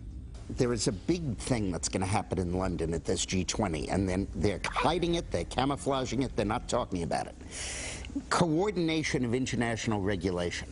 What they are going to do is to put our Fed and our SEC under the control, in effect, of the IMF. The New World Order, that's what they're planning in there, is to undermine the U.S. currency, and it's just really sad. What it really is putting the American economy under international regulation. Yeah. And those people who have been yelling, oh, the UN's going to take over global conspiracy government. Theorists. They've been crazy, but now they're right. There's 20 or whatever people in the G20, say there's 20 ministers, thousands of us, and we can't get our voices heard. When Geithner said he would be open to the idea of a global currency last week, yeah. Those conspiracy people had said and suggested that for years. Right. You're not wrong. Cash is becoming weeded out. Cash will most likely be eliminated or extremely difficult to use in many situations, so that you'll have to use the global currency or the electronic currency. Even though a physical global currency is yet to exist, groups such as BRIC are openly promoting a new reserve currency, which is a conglomerate of Brazil, Russia, Indonesia, and China. Get everyone in the whole world using one currency, which some people think that's a good idea. Russian President Dmitry Medvedev recently showed off a sample coin of the new world currency at the G8 in July of 2009. We have also agreed today additional resources of $1 trillion that are available to the world economy through the International Monetary Fund and other institutions. This includes 250 billion from special drawing rights, the reserve currency of the IMF, drawing rights that will be issued to countries who are part of the International Monetary Fund. I think a new world order is emerging, and with it the foundations of a new and progressive era of international cooperation. The head of the European Union is also calling for global government. 2009 is also the first year of global governance, with the establishment of the G20 in the middle of the financial crisis. Gordon Brown has called for a world constitution. We now need nothing short of a world constitution for the global financial system. Both Gordon Brown and Barack Obama had been groomed to be the next Anglo-American spokesman for this new world order after Bush and Blair stepped down. Here is Gordon Brown in front of the CBI prior to him being chosen to become Prime Minister. And it's only now that we can begin to understand that the world order that globalization brings and what it's going to look like. But what does the new world order mean for countries like ours who are looking to succeed? And the question for us is how we meet and master all these challenges to ensure that Britain enhances its competitiveness in the process and realizes what I believe is our destiny of success in this new world order. A new world is emerging. It is a new world order with significantly different and radically new challenges for the future. President Barack Obama has also espoused similar views on globalism. Here he is in Berlin, Germany, in July of 2008, in what media have dubbed his New World Order speech.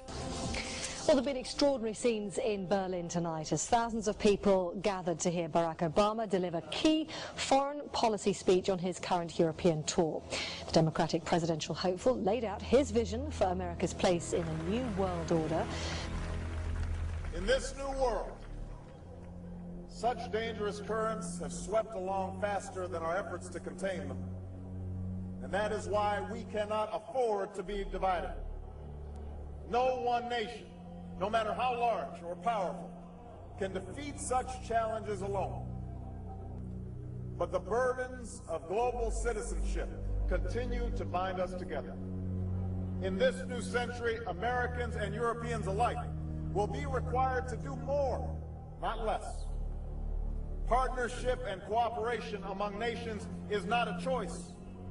It is the only way, the one way, to protect our common security and advance our common humanity.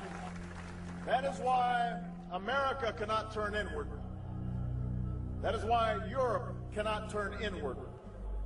America has no better partner than Europe. Now Now is the time to build new bridges across the globe as strong as the one that binds us across the Atlantic. Now is the time to join together through constant cooperation and strong institutions and shared sacrifice and a global commitment to progress to meet the challenges of the 21st century. Barack Obama also became the first sitting president to ever become the chair of the Security Council for the United Nations, which only further cites his allegiance to world government. In an era when our destiny is shared, power is no longer a zero-sum game. No one nation can or should try to dominate another nation. No world order that elevates one nation or group of people over another will succeed. No balance of power among nations will hold. The traditional divisions between nations of the South and the North make no sense in an interconnected world. I think his task will be to develop an overall strategy for America in this period when really a new world order can be created. It's a great opportunity. The globalists, who know that Obama is going to promote their plan, want to make him such a superhero that nobody will question what he's doing. He is very much a product of the system that he is now technically in charge of. Obama alone, or the Democrat Party alone, is not responsible for his massive rock star status.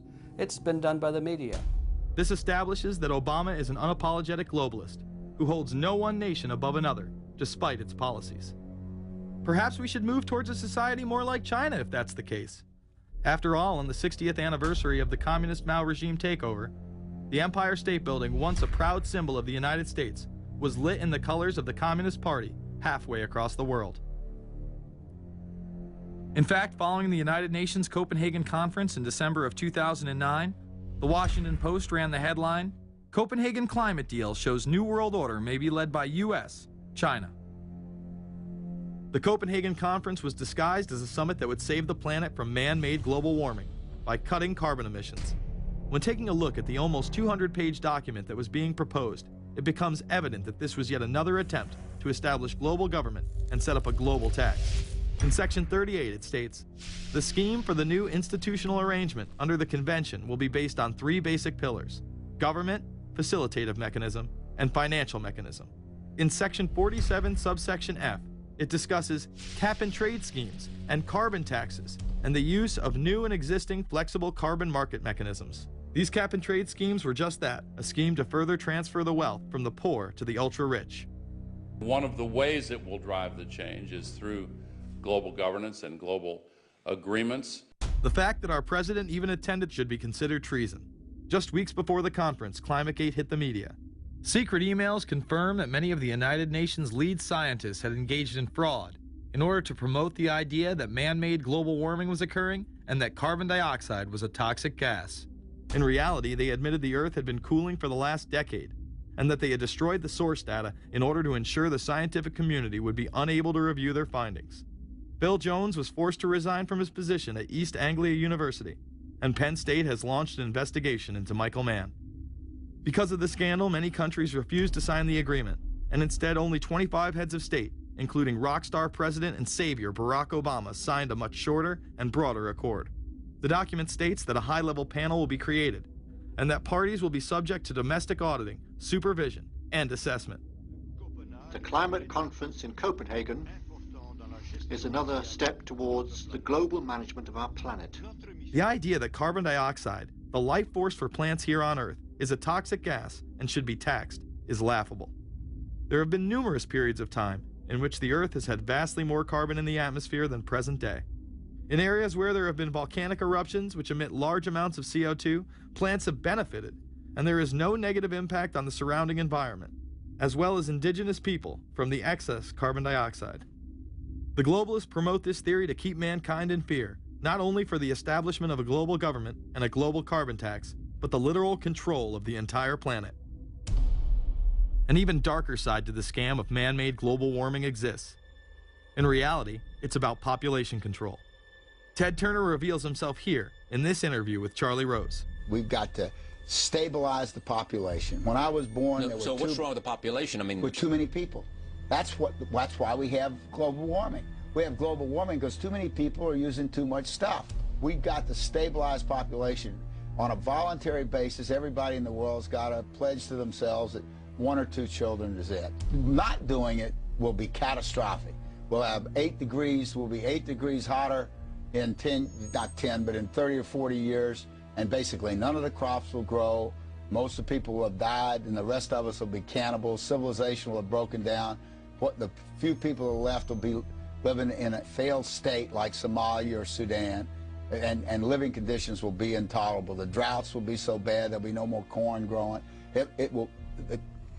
Not doing it is suicide. Unbelievably, when Turner met with other globalists, David Rockefeller, Warren Buffett, Bill Gates, Michael Bloomberg, and even Oprah Winfrey to discuss population control, they were portrayed as superheroes. Behind closed doors on this New York campus, a secret gathering of some of the world's most powerful people. Gates, Buffett, Bloomberg, Winfrey. It was like, well, it was like the Super Friends. In the great hall of the Justice League, there are assembled the world's 4 greatest heroes.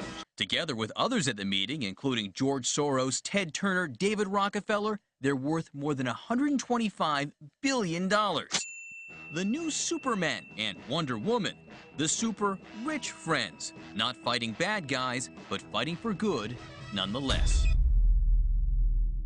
Would a superhero call for a one-child policy? Would a superhero call for population control? In a recent interview, he claims that 2 billion people would be ideal. That means 4 billion plus must die to accommodate a man who owns more acreage than anyone else on the planet.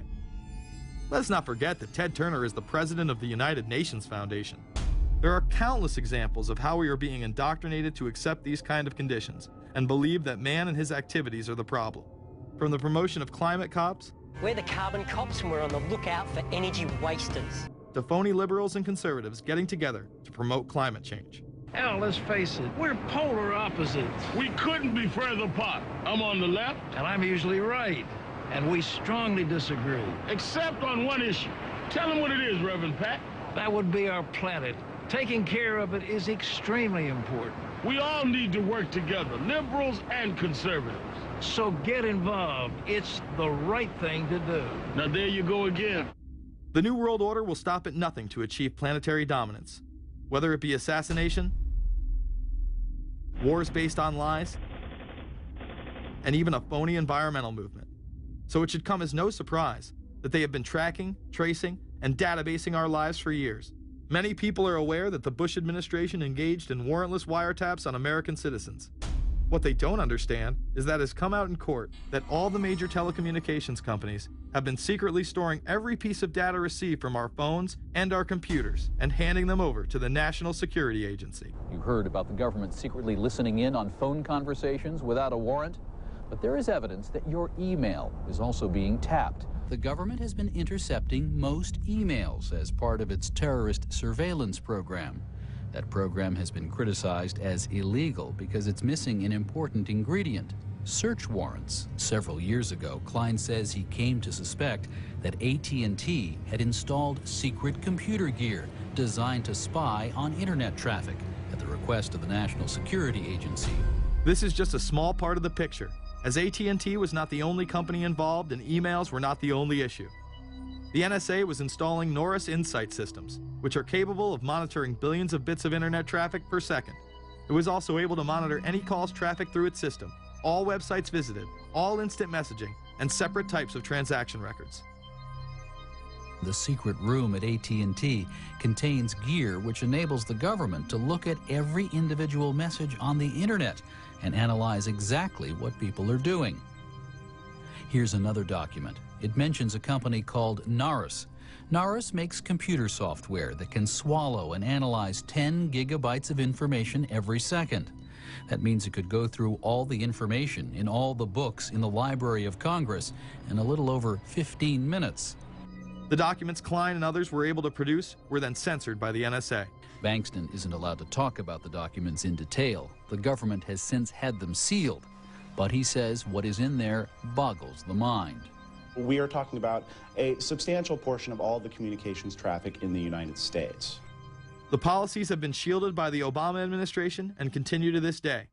Attorney General Holder has publicly stated lawsuits be thrown out of court, and after several attempts, Klein and other cases were thrown out as well, once again citing the national security of what used to be a constitutional republic, not a massive corrupt slave state. Living in the New World Order, when it's close to completion, for the average citizen, for people like you and me, is going to be essentially slavery. We're never going to be able to get ahead. We're never going to be able to amass enough wealth, essentially to retire or to do what we want to do in life. We're going to constantly be working for the man. They're creating essentially a two-class system. So it's going to be an inner ruling elite and then everyone else. And I got news for you. You're everyone else. The New World Order that is currently being built revolves around creating a global technopoly ruled by the elite, in which they dominate and control a severely reduced populace, which they treat as their pets. In the New World Order, the people are the enemy. Internal documents released in March of 2009 reveal that the Department of Homeland Security is targeting citizens who discussed the New World Order, people with a Christian identity or sovereign citizens who argue that the government has gotten away from the intent of the Constitution and are strong states' rights advocates. People who are anti-immigration, stating, extremists will argue that immigrants are taking the jobs of U.S. citizens during times of high unemployment and without paying taxes. People who oppose the Federal Reserve banking system. People who display constitutional party or libertarian material. People who support Ron Paul. And those who have bumper stickers containing anti-government rhetoric. This document is one of literally thousands that make everyone a possible terrorist. This establishes a pattern of demonizing ordinary citizens while giving draconian powers to the state. You are considered guilty until proven innocent. As technology is developed, separate parts of their command and control system are beta tested around the world. Here at home, Boy Scouts are being trained to take on returning veterans and disarm domestic extremists, while national programs such as City Year are training young people to serve the government. I am change. I am fierce. In the United Kingdom, it has been established there are over 4 million CCTV cameras. That is around 1 camera for every 14 citizens. Their purpose is not to solve crime, as it takes 1,000 CCTV cameras to solve just one crime. It is to create a tattletale society in which everyone is under constant surveillance by the state and those around them. The company Internet Eyes is now paying people to log onto the internet and watch CCTV cameras in real time as they turn in criminals for cash. Families deemed by the state to be unfit in England have now been put under 24-hour CCTV supervision in their homes. This program has plans for 20,000 families in England, which is to double in the next 2 years. Your every move in both your home and the outside world is under constant surveillance by a criminal elite who operate above the law. As we are constantly under the microscope, their activities remain in the shadows. Obama extended diplomatic immunity to Interpol with Executive Order 12,425, further empowering criminal behavior within our own government. In the Middle East, endless wars will continue. Under the Obama administration, we have sent tens of thousands of more troops into Afghanistan, all while the same network exposed in the Iran-Contra affair discussed earlier controls the opium trade. It was revealed in October of 2009 that the CIA had been funding puppet Afghani leader Hamid Karzai's warlord brother for the last 8 years. He is the lead opium dealer in the region. It seems the same cartel that was dealing drugs in the 80s and 90s never stopped. After all, how else could the government fund black operation programs across the board? The Karzai regime has whole sections of it which are drug-supported, and we can't touch it. We turned Afghanistan into the major supplier of heroin for the world. It happened under CIA supervision. This continues while many of the Taliban are literally on U.S. payrolls. Is there a possibility that we have Taliban employees?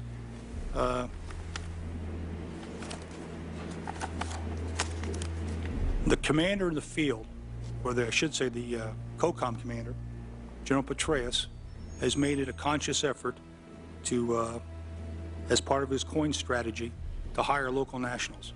I can't talk in this forum, nor am I the qualified guy to talk about it, but there is no doubt in my mind, one day you're on one side of the ledger, the other day you may be on the other side of the ledger. Biometrics have been instituted in both Afghanistan and Iraq, where individuals are subject to fingerprint devices, iris scanners, and electronic databases to screen local residents as well as DNA tests.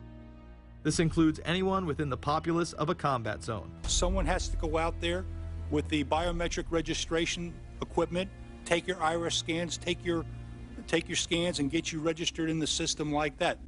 As scary and tyrannical as these systems seem to be, none may be as dangerous as the implantable RFID microchip. Through various pretenses, including terror, security, and entertainment, the chip has been promoted and integrated into society. In 2001, following the 9/11 terrorist attacks, the Jacobs family became the first family to be injected with microchips in front of a live television audience. We have a Florida family who are really pioneers in a brave new world. They have volunteered to be the first ever to have microchip identification devices implanted into their body. After 9/11, I was really concerned with the security of my family. In 2004, the FDA approved the use of RFID technology to be implanted into human beings. However, studies dating back to the 1990s show the implantable microchip has been linked to cancer in animals, but this has not slowed the agenda of control. In Barcelona, trendies get chips in order to receive VIP status at the exclusive Baja nightclub. A simple swipe of the arm gets them in without a line, and it pays for their drinks too. The Mexican government also chipped employees for security measures in 2004. We were interested today to hear that more than 100 law enforcement officials in Mexico are having microchips implanted in their arms. The chips allow a person to be scanned, sort of like a cereal box at the supermarket checkout.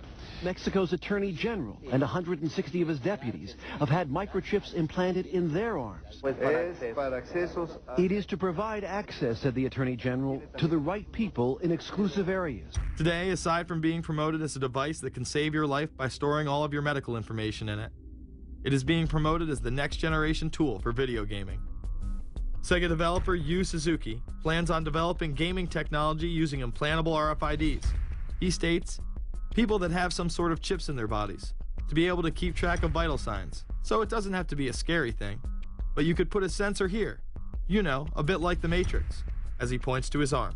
It's not really something only in the future. Some people already have them, chips in their bodies. Suzuki is correct.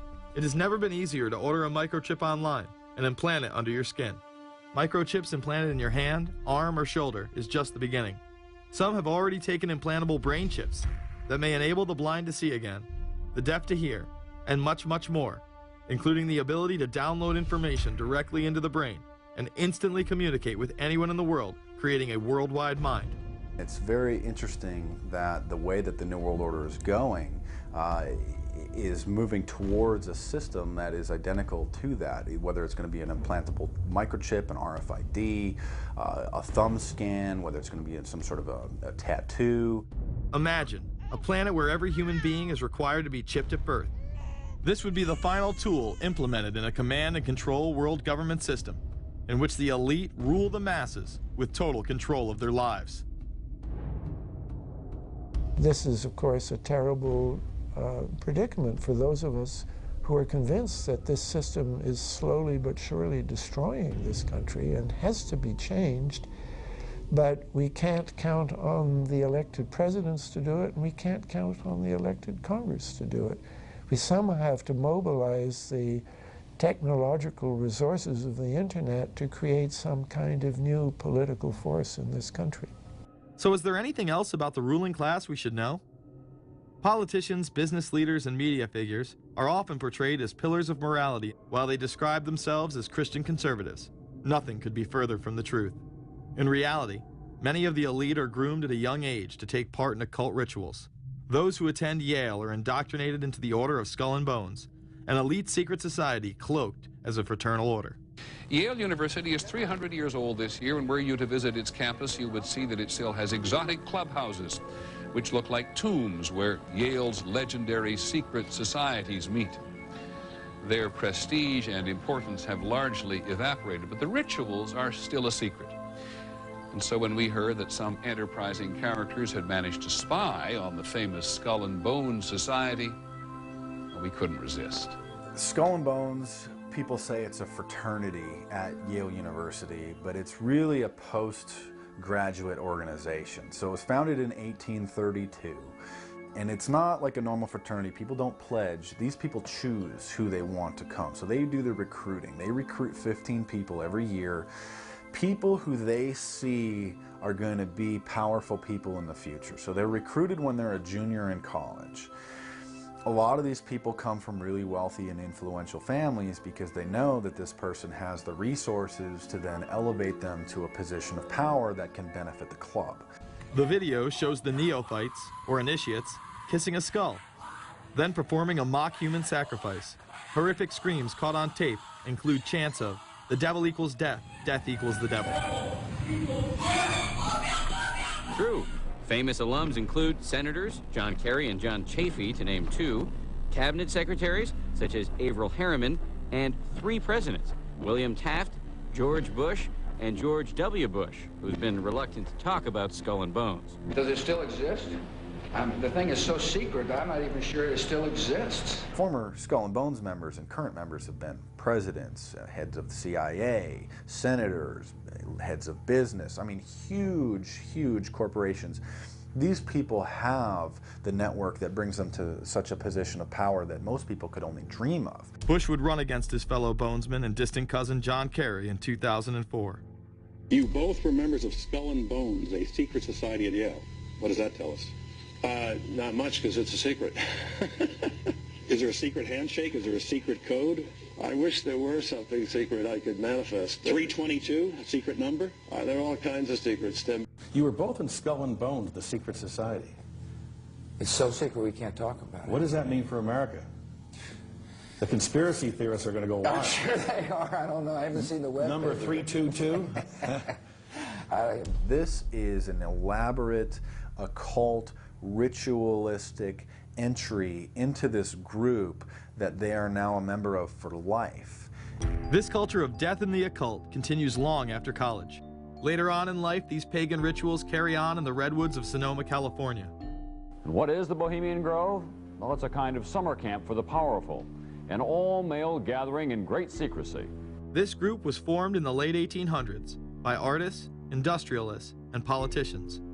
Bohemian attendees worship the owl as their deity. The Aztecs, Mayans, and other natives of Mesoamerica consider the owl a symbol of destruction and death. This is why the opening ritual for the club is the cremation of care. During the ritual, the effigy of a baby is rowed across the water by the Grim Reaper and given to a high priest, who then tosses it on a fiery sacrificial altar of a 40-foot owl god. It is an earth-based ritual in which care is burned away. The conscience is symbolically cast aside so that they may ignore the pain they have inflicted on others for the advancement of their own agendas. With this ceremony called the cremation of care, that begins the 2-week encampment where the body of dull care, symbolizing woes and concerns, is burned on an altar in front of a big owl statue. When that ceremony ends, they all start to cheer and yell.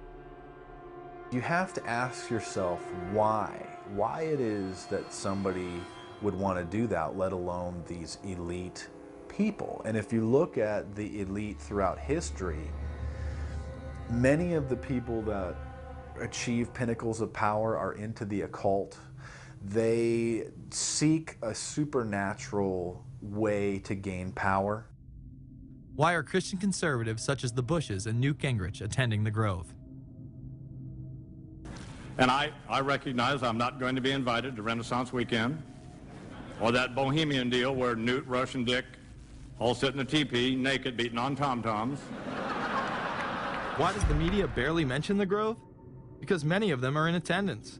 Late political cartoonist Phil Frank of the San Francisco Chronicle draws a reporter thinking about his loyalties to Bohemian Grove as he takes notes for a story. Stories about what happens in these redwoods are hard to come by. A campground statue reminds Bohemians to keep their mouths shut about the Grove. Many world events have been shaped at the Grove, including the creation of the atomic bomb. Discussions at the Grove in the 1930s helped lead to the development of nuclear power and the atomic bomb. Every Republican president since Calvin Coolidge has been a member, as well as many Democrats, including Jimmy Carter. If you look at the membership lists of the Bohemian Grove and the Council on Foreign Relations, the Bilderberg Group, a lot of the key level people are overlapping and are involved in numerous groups. In addition to pagan rituals that take place there, this all-male club also deals with darker themes through the plays Montezuma, which feature Aztec human sacrifice, and Faust, which feature Mephisto. Some of these plays are disturbingly flamboyant. Many of the elitists have a penchant for cross-dressing and singing show tunes. Perhaps that is why much of the all-male staff also happen to be homosexuals. Well, each year, many of them seem to have a stunt or try to come up with a stunt. Last year, in 1980, the popular button was Free the Fortune 500. Bohemian Grove that I attend one time at a time. It is the most faggot goddamn thing you will ever imagine. In 2004, the New York Post reported that gay porn star Chad Savage would be servicing moguls at the Bohemian Grove. In recent years, several politicians have been outed in scandals, including Senator Larry Craig, who tried to solicit sex from an undercover officer in 2007. Even more shocking, it was revealed in 2004 that right-wing blogger James Guckert, who had unprecedented access to the White House during the Iraq War, was actually Jeff Gannon, a madam and male prostitute for MilitaryStuds.com. During his 2 years writing for GOP USA and Talon News, Gannon officially made over 200 appearances at the White House.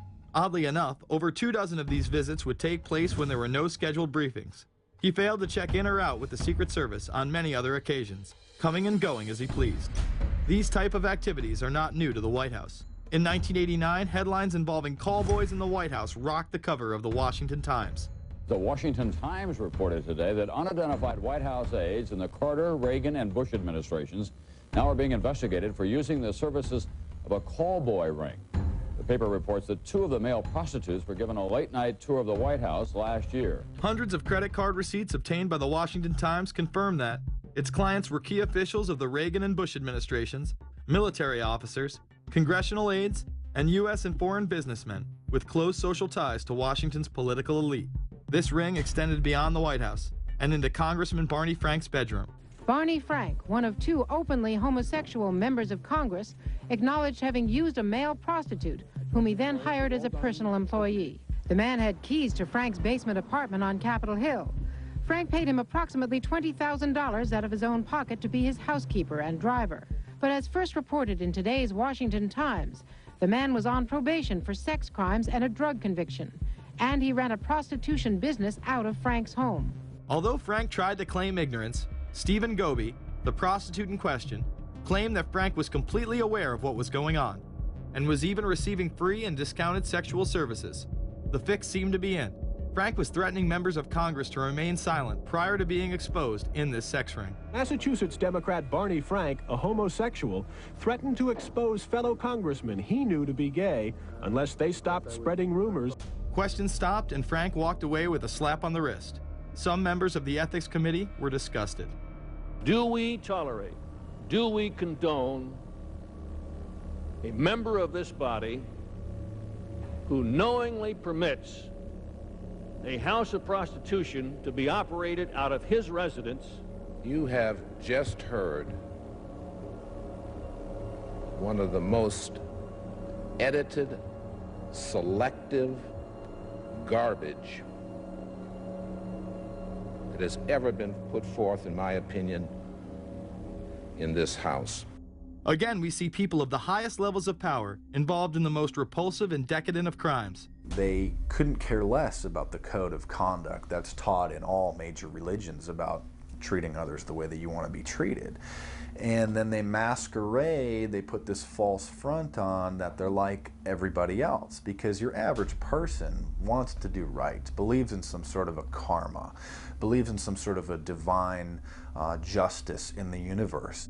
And so these people need to put on this front that they're like the average Joe in middle America, that they go to church every once in a while, and that they believe in an afterlife and a divine justice. And so they have to put on this front that they're like everybody else in order to get elected and to be accepted and to not have people look at them suspiciously, because if somebody goes around and openly admits that they were an atheist or that they were of some obscure religion, people aren't going to throw their support behind them as much, and they're not going to trust them as easily. The reality of this behavior is never revealed to the public, as the media keeps any revelations quiet. Unfortunately, these type of activities continue to this day. Florida Congressman Mark Foley chaired the House caucus on missing and exploited children and went on television praising Chris Hansen's To Catch a Predator series. The Dateline piece has probably done more than any law we can create. Foley was later caught attempting to have sexual relations with numerous underage pages. Congressman Mark Foley, the man who championed the Child Protection Act of 2006, resigned after inappropriate emails and instant messages surfaced that he sent to former congressional pages. Once more, no charges were even filed. Foley himself has checked into rehab. No one has been charged with any crime. The predator class acts like Roman emperors, indulging in excess that includes sex with young boys while portraying themselves as men of the Lord.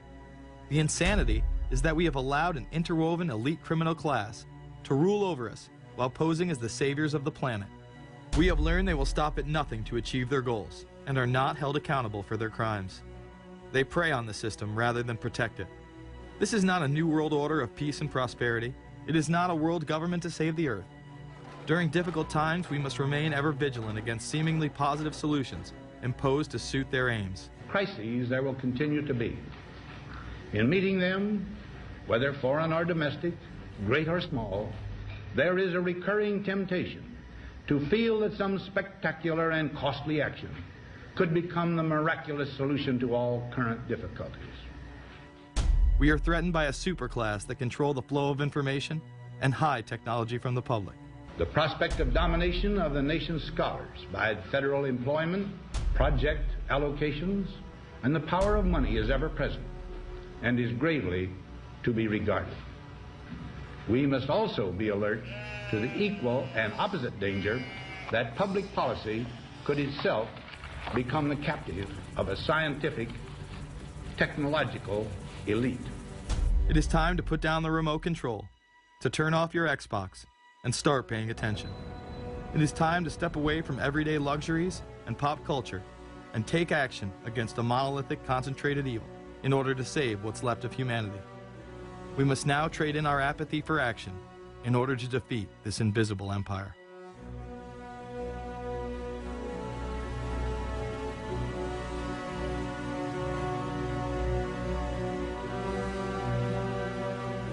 How set up are we to deal with this New World Order?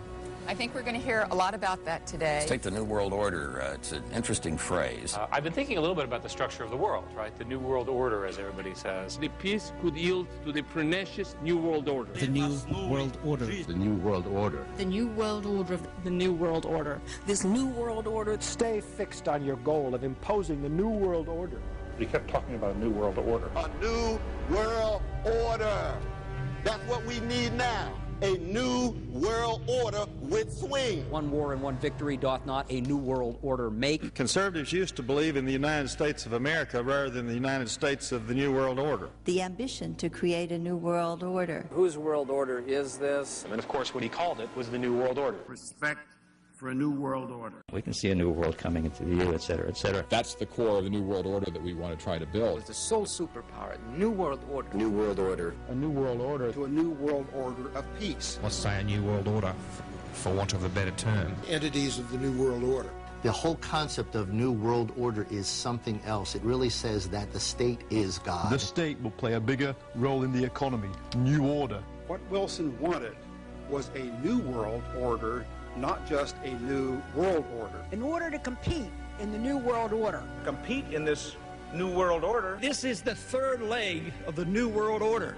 We had the World Bank, we had the IMF, and now we had the World Trade Organization. A rigid New World Order. This hoped-for New World Order. Constructing a new world order. In the New World Order of the 21st century. The new world order we're going to put in place in this New World Order. In this new world order. The patriots in this country are not going to see their rights diminished in order to create a new world order. That President Bush has described as a new world order, which I share that, we all share that same desire. A new world order is surely in the making here. Are we ready for the new world order?